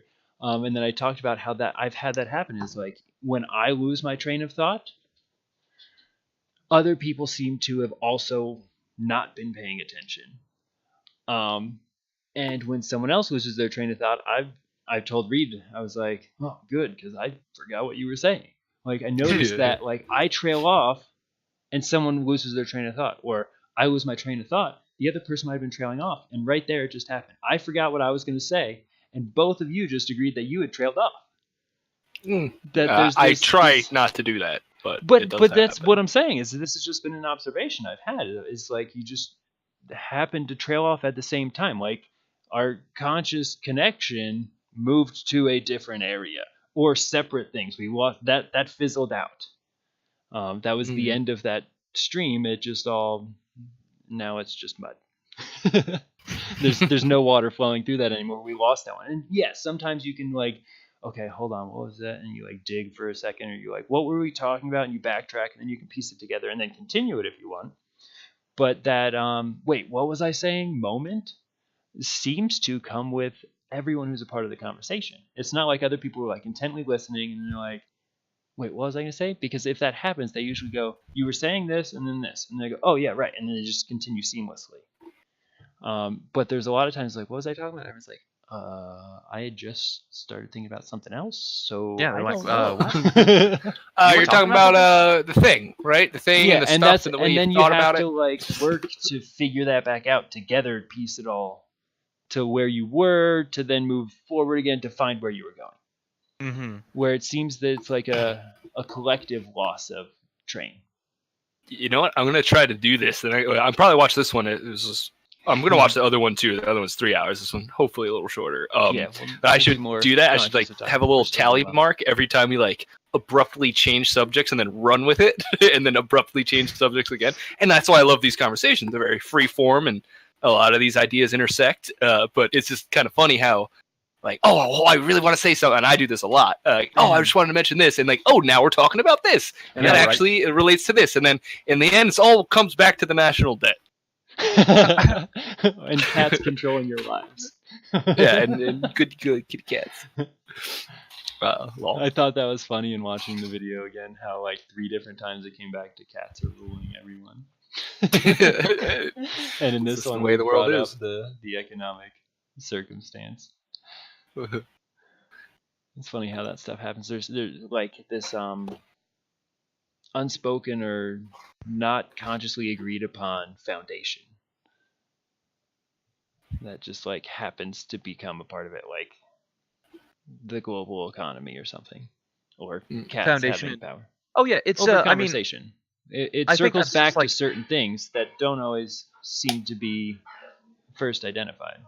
right. I think it's a set though, subconsciously developed over the course of our lives of like, social norms that you can default to that are like these are okay subjects to talk about, and they're always going to be subjects to talk about. Like, what can I bring this back to? Yeah, and I think it was like my reflections one time. It's like, wow, I really try to bring up how much I don't like our current form of capitalism. I try to ham fist that in every conversation. But I mean, that must have intersects with a lot of other stuff, and that's an important thing for me to realize about myself. Mm-hmm. And it's fun. That's why having a long, free-form conversation like this, which I wouldn't really normally have that often in my life anymore, is very fun. Seems to it's not a good be mental a norm exercise anymore. Right. Is people just talking like, let's just get together and talk. Yeah, I like if I'm lucky, not doing this once a week, I'll like hang out with somebody on a weekend or a weeknight, and we'll like bullshit about everything. But like and maybe you were for the doing course of a something couple first, hours. and then at the end of it, you're sitting just kind of like hanging out, doing your just like you. It turns into a discussion. It wasn't the intent going into it. But I feel like that frequency is also going down. Yeah, well, like back when phones were, first starting to be invented as a device, like a phone call was a special thing. You're like, oh, we're getting a phone call. And like the radio and the mail and telegrams and Game of Thrones night. Everything's becoming like, it's a thing. It's a centralized thing. It's a point of focus for people. Yeah, it's not as like organic to have conversation. Right. It has, because we filled our time doing things. I forget what the source of this was, but I heard something a while ago that was about like we've become human doings instead of human beings. Because people they're not, and that's mindfulness. It's like they're not being present. We're not just experiencing and taking in as much of the experience as we can through all of our sensory perceptions, not just the like 5 senses, but every way we can perceive. We're too busy, which is ironic, because when people say things like, well, I don't have enough time in the day, and it's like, we all have the same time. We can get into a time discussion. Do we have time for that? I don't know if we have time. I was whenever I go skiing what with time my is dad. Speaking of, It is like 7:30. 9:30 here. Yeah. Yeah, so we might need to wrap this up soon. I was gonna say, I think we're about to hit the 2 hour mark, and I think 2 hours is that's about reasonable. right. Yeah. Yeah. But one thing that I did want to say that I've been holding in, Please. when I would go skiing with my dad, and he would get frustrated, I'd be like, Dad, you're too busy skiing to have fun. And I just think about that when know. And Or I like, think I that ha- I goes don't back have to time for this. why are you skiing? Like, Right. why are you playing League of Legends? If you're not having fun, is it meeting a need so then you can go have fun after that? Like, Yeah, if right. the answer is no to both of those, do something else. We're too busy making a living to actually live. Yeah, Yep, no, I exactly. just shared this with my mom yesterday in a phone call, but I've shared this with many people. I probably told you, Reed, but I've made this joke for years since I first had Yeah, I know what you're. the thought. Yeah, in America, people are trying so hard to have an easy life. We work so hard to have an easy life here. We work so hard to work like not at all later. Yeah, and guess what? People who are retired, a lot of them are Still working at not- least part time. Yeah, it's cost them their humanity. I And once heard. Cost them their humanity. I mean, honestly, people like can be healthy and then have worked like their jobs their entire life. Then they retire and they're like fairly healthy, and within 2 years they're just like have fallen apart because they're so used to that. Like, what am I? I get up They at 6 lost o'clock their every sense of day. purpose. Yeah, their because their sense of purpose was contribution. just their job. Yeah. And there's I Um, forget the source of this, and because of forgetting the source, I'll say question the validity of this. But it was that like retirement originated with I forget if it was 6 months or 9 months or 18 months, but it wasn't. I think it was like 6 or 9 months. That's how long retirement was. And it was designed so you could kind of not have to work. You could live off of like other people for a little bit, so you could go kind of say your goodbyes and your farewells, like make amends and make peace with everyone in your life, because it was the end of the road for you. So you retire, and then like at the end of that time period, around a year, you expect to pass away. Like So you've your gone to the retirement? end of your life, with your and then death. you retire. And I think the reason that people in our culture would be like, that is a terrible thing, I'm never doing this, because they're not satisfied with their work. They're Mhm. doing work for money. They're not doing work because it's meaningful. Yeah. Meaningful to I- them. Some people's Yeah, work it's- isn't meaningful, but a lot of people's work is not meaningful to them. And Yeah. you don't want to do that for your whole life. You want to have time to do what you want to do after that. And everyone's like, and I worked so freaking hard and I'm exhausted and I spent all this energy because I wasn't getting anything out of what I was doing other than finances. That it's like, I don't want to have to work. I want to, like, I did my part. Now you owe me.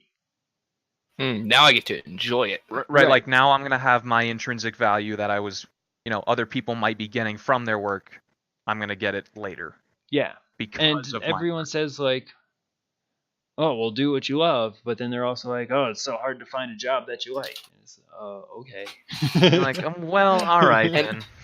Yeah, and I mean, I try to caution strongly against turning a hobby into a livelihood because, Mhm. I mean, that happens to a lot of people. Like, I love art. I'm going to get an art degree.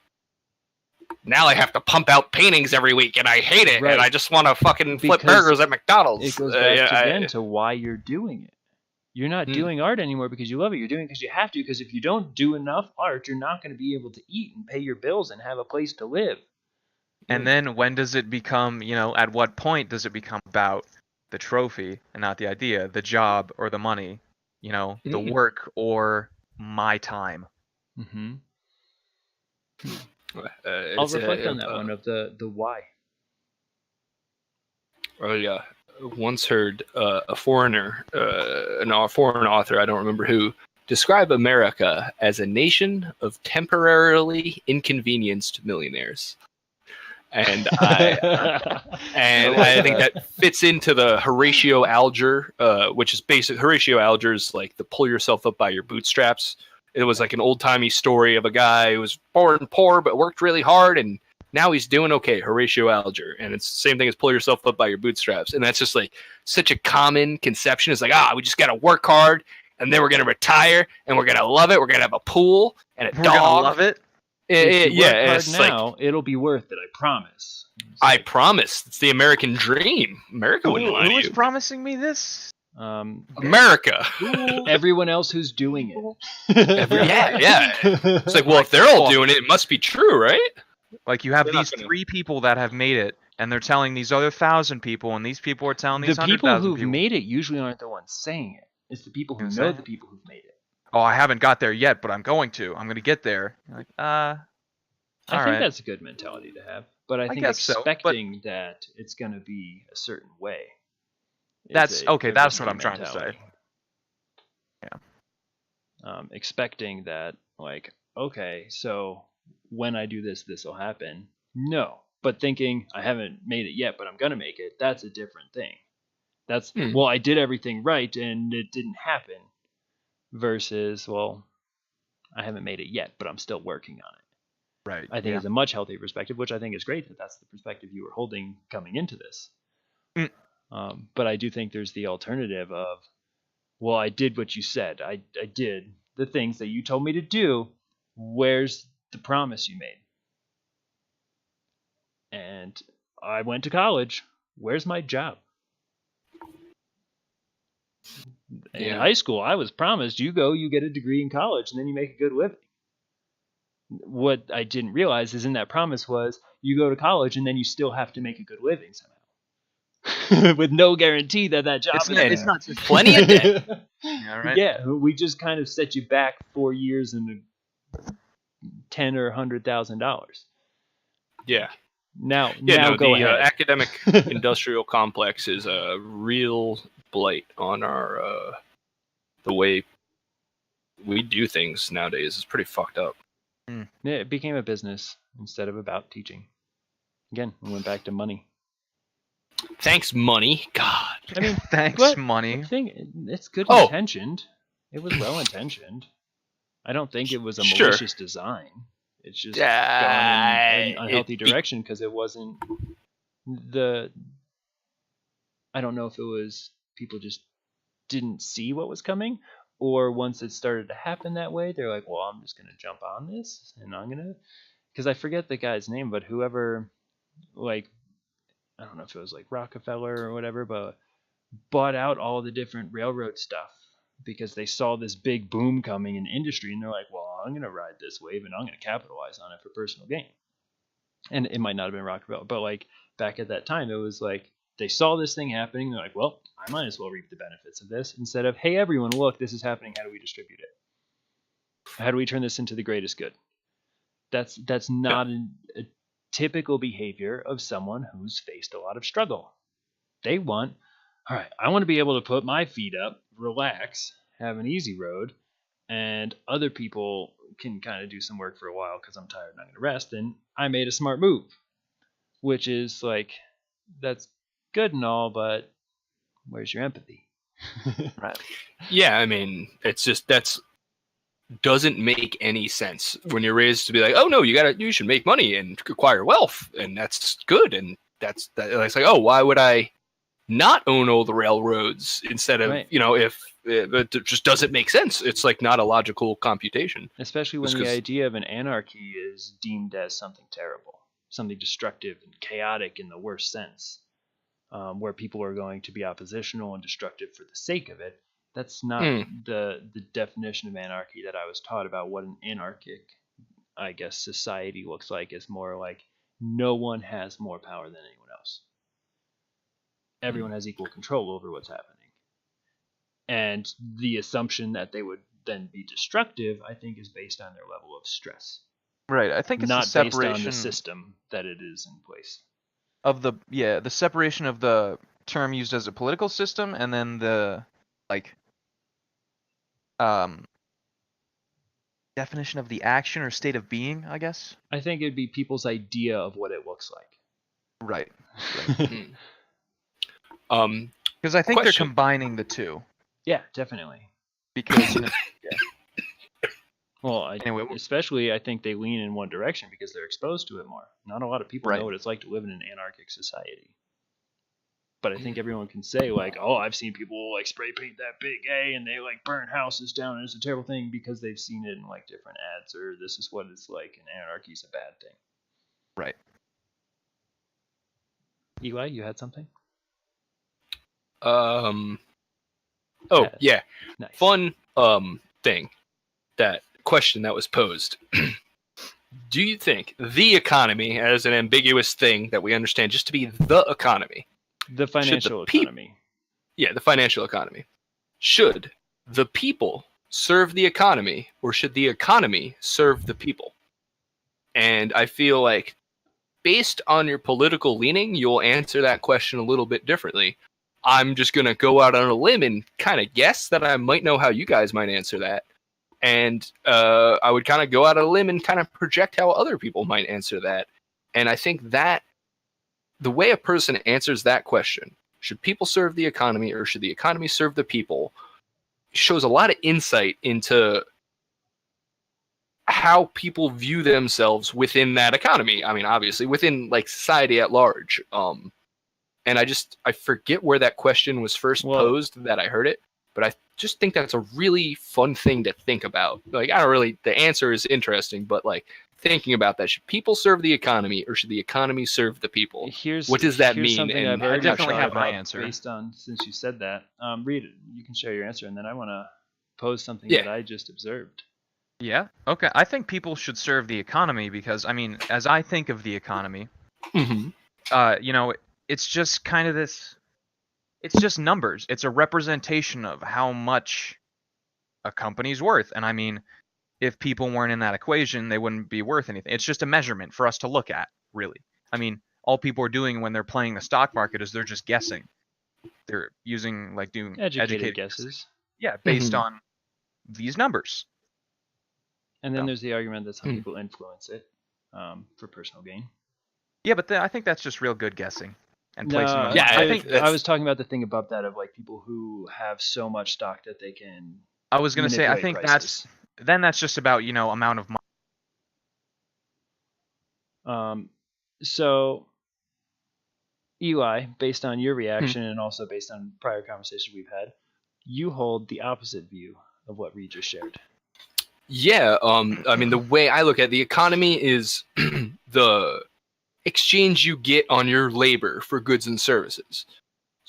Hold on a second. Kinda. Yeah. I know you already have your perspective on this, and you probably have a bunch do. of things founding supports for it. So before you share them, and while Reed has this stance that he just shared with us, I want to ask a follow-up question that'll, for my own personal assessment of if my observation is accurate. So, Reed, you say that people should serve the economy. Why? Well, here's my thing. I don't know if it's necessarily serving it. I think that. Hold on. Let me gather my thoughts. Yeah, it's a tricky question, and it's kind of like loaded. Yeah, really it is. Yeah. And no, take your time. My question of why I did not expect to be easy because I think it's going to lead to something. I don't think it's, I'm doing well, I'm going to make money, I'm going to invest in this thing. Oh, the stock market goes up, I get a good return. I think, I'm really struggling with this. I think if I ask that to Formulating anyone my who idea. holds the perspective of people should serve the economy, they'll have a varying degree of it. But then when I say why, I think it'll come back to because then I'll get something out of it, which is the economy serving the people. I think it'll circle back to that same answer regardless. What do you mean? Like the answer to the what- question regardless I is think gonna the be, arguments that someone would make in defense that people should serve the economy would be rooted in the idea that they will get something out of it, which is inherent in the economy serving the people.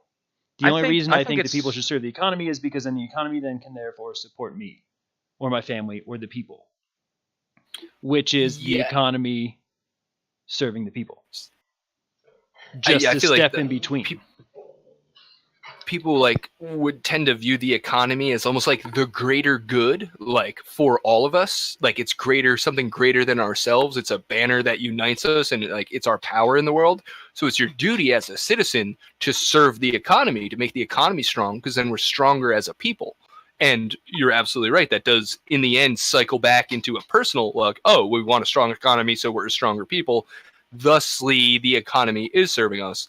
But just on that, like the surface, the question is like, do you believe individuals are more important, or the greater good is more important, as viewed through the lens of economy, let's say? Fascinating. I like that perspective. I'm going to retract my previous statement and just be like, I think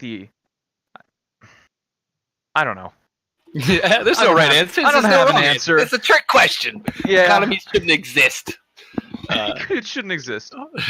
I mean, and then I'll leave this subject on this one idea that I can't get out of my head, and it makes me feel like a dirty communist. But the nature of our economic structure is that if I go to work for a business and I generate $10 of profit an hour, then it is necessary that I get paid less than that. Like, let's say $9 an hour, even though I'm bringing $10 an hour of value to this company, I'm only getting compensated for 9 of that. That is the very nature of capitalism, is that people do not get paid what they're worth. There's a middleman. And, that can be to a small enough degree. Well, hey, $9 an hour, a cheeseburger is only 10 cents. This is great. Every time it goes through another person's hands, you have to charge more for it. Exactly. And like, Every person while that involved seemed great, from A to B, maybe if it goes from A to B to C to D to E to F, B, C, D, and E all need compensation.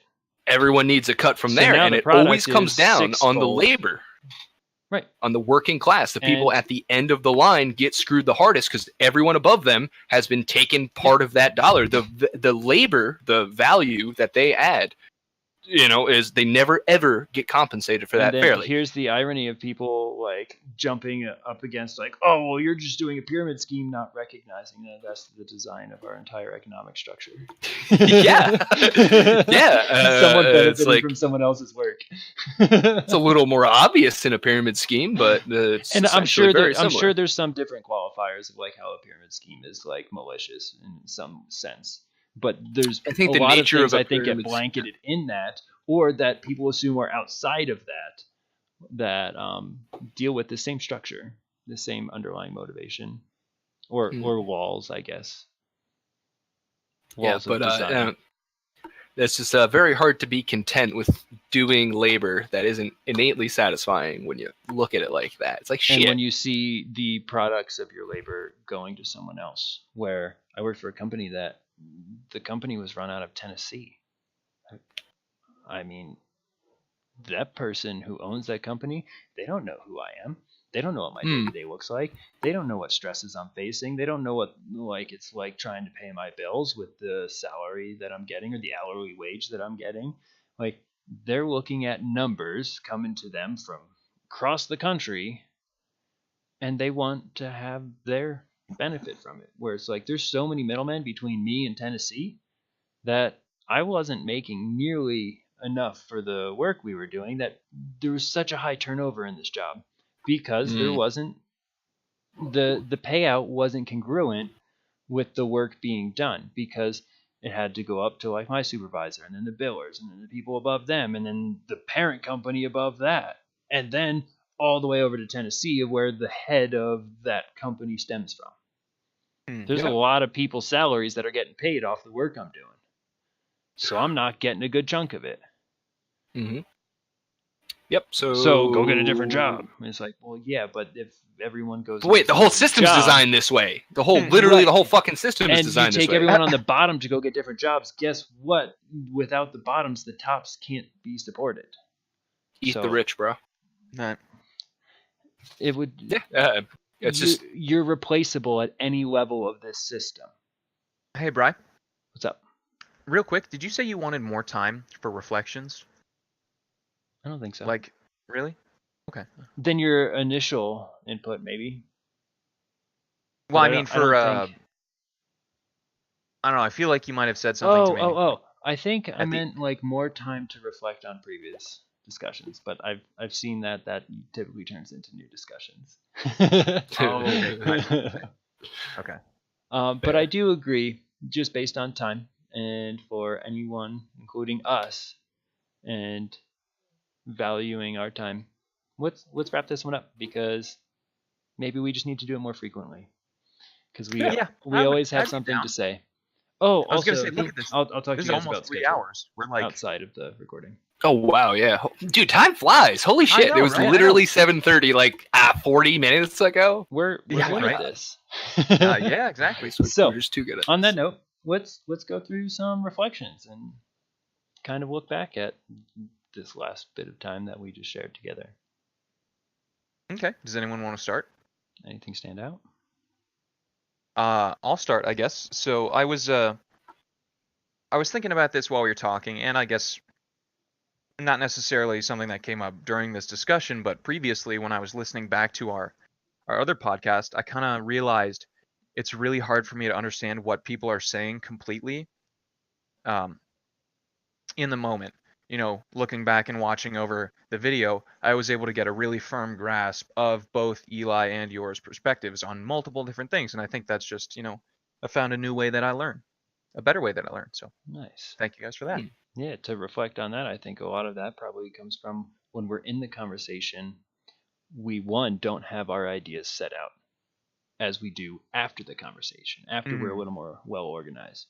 Also, we're listening to them, but also thinking of our own ideas and processing in relation to us that we're going to have that interaction with it versus just an observation of the after. The after, when you watch it again, there's an observation, which is different than being a part of the conversation. Not everyone could have a conversation like we have that would be something that you'd want to listen to later. I had this discussion with someone. I asked them if they because I was telling them about this, and they were like, I could sense that they're like, well, how come I didn't know about this and you're already this far into it? And I was talking to them about it, and they were like, well, and I brought it up. I already kind of knew what they were going to say, and I'd be fine if they wanted to do it. I just didn't think they would. And they told me, they're like, no, I don't really think so. I couldn't really talk about stuff for that long, or I don't know what I'd bring to the table on that stuff. And I expected that response from them because I've reflected on the conversations I've had with them. And it's not something that I want to listen back to, maybe little blips of it, but not through the whole thing, because it's a different modality. And I think we're using that different type of interaction when we're talking in the call like this, that when you watch it later, you have a different perspective. Right. But it's really cool to watch yourselves back later. Oh, yeah. And gain that perspective from the conversation you were in versus just coming into someone else's podcast and listening to it. Yeah, it is a weird, fun little experience. Yeah. To reflect on yourself specifically that way. And yeah, I guess my reflection would actually be pretty similar. I've always enjoyed, if I'm really debating something, I really like to do it over text. It's like, here's my forum post, then a day later there's their forum post, then a day later I respond to that, and it allows for that you're participating, but you also have not the span of this moment here where the other person is waiting on our thoughts. I get to reflect, digest, and then excrete, and based on that reflection. You start saying something, and then you change it. Yeah, and you don't already have the time to pivot or to really digest what's being said in a spoken medium like this, like a debate on TV. You don't have time for nuance like that to cite sources specifically and look something up you're not sure about. A lot of times it's scripted. They come in with stuff beforehand. Because it's hard to just organically have quality stuff come out all the time. Right. Maybe for you. I don't know. Clearly not for us as a group. Anyone listening might be like, no, this is all garbage. What are you talking about? Yeah, right. You're like, what are you talking about? I'm getting a lot out of it. I love it. Me too. Yeah, it was very, very enjoyable. To stay on that same track, Eli, there's it's this sense of being like a writer where you're processing, and it's not as quick. I tend to, when I'm in conversation, sometimes I say things and I'm like, wow, that was neat what I just said there, and I didn't have that I was waiting to say. It just came out and I wasn't even expecting it. And that's what a lot of the conversations these talks are. I'm not thinking I'm going to say this. Sure, I have some points, but we just kind of expand. Right now, what I'm talking about, I didn't have written down and prepared. But there's a lot of times when I'm talking and I'm just kind of trying to keep up with what's going on, and it's not well articulated. But when I write, I find that I can have some really well articulated thoughts, ideas, perspectives, and share things in ways that I've gotten really good test scores and feedback on written work. I haven't done a lot of written work for anyone other than academic purposes. I've done some journaling for myself, and when I've reflected, I'm like, wow, that's some cool stuff that I was thinking about at the time. But that stuff I usually don't edit, and I usually am not trying to articulate it well. But I've had a few Facebook rant posts or whatever that I've taken some time to think about and construct. And they come out much more well presented than if someone were to say that in front of me and then I responded at that moment. Yeah. Taking Right, that yeah. time to process, to word it and go like, okay, no, how do I say what I'm trying to get across right now? And it goes back to, I think I said in our last talk, like telepathy. I really wish I had that because I think our way of communication is fairly inefficient. There's lots of miscommunication. It's inherent in the means of our interactions, which frustrates me significantly because I can't always get across the experience or perspective or whatever I'm trying to share. Yeah. As far as my reflection, I've been thinking a lot about how I want to cover certain topics sometimes coming into these, and it doesn't seem that we stick to that because we're just organically going with the flow of things. And I've really appreciated how they've developed, but it seems to be not totally encompassing of everything that I feel a desire for. So I do think that I'll probably end up having another avenue of, I don't know, of these, I don't want to say these discussions because it's different than that, to get across some of the things I want to discuss. Like maybe a more structured formula, like this is my perspective on like the costume theory and where it develops from and what it is. And it's just that. It doesn't have the fluidity to then go into cats or political discussions or memes or video games like we do. Cats again. Right. Yeah, I think that's actually a really good idea, and I actually do have a little bit more of a desire for that as well, to like really Awesome. stay on topic to a specific thing. So if I might make a suggestion here in the reflection stage, I think Monday night freeform is always going to be a good idea. We'll talk about schedule later. This Yeah, but audience like needs to schedule. Sure, but yeah, it's like to pick a topic in a day to specifically engage on that topic that I could like research a little myself too beforehand. I would, if you put the impetus down, I would totally be down for that. Awesome. Yeah. Viewers to come, we'll have other subsections that won't probably be labeled as podcasts. For me, it'd be same channel, I would imagine.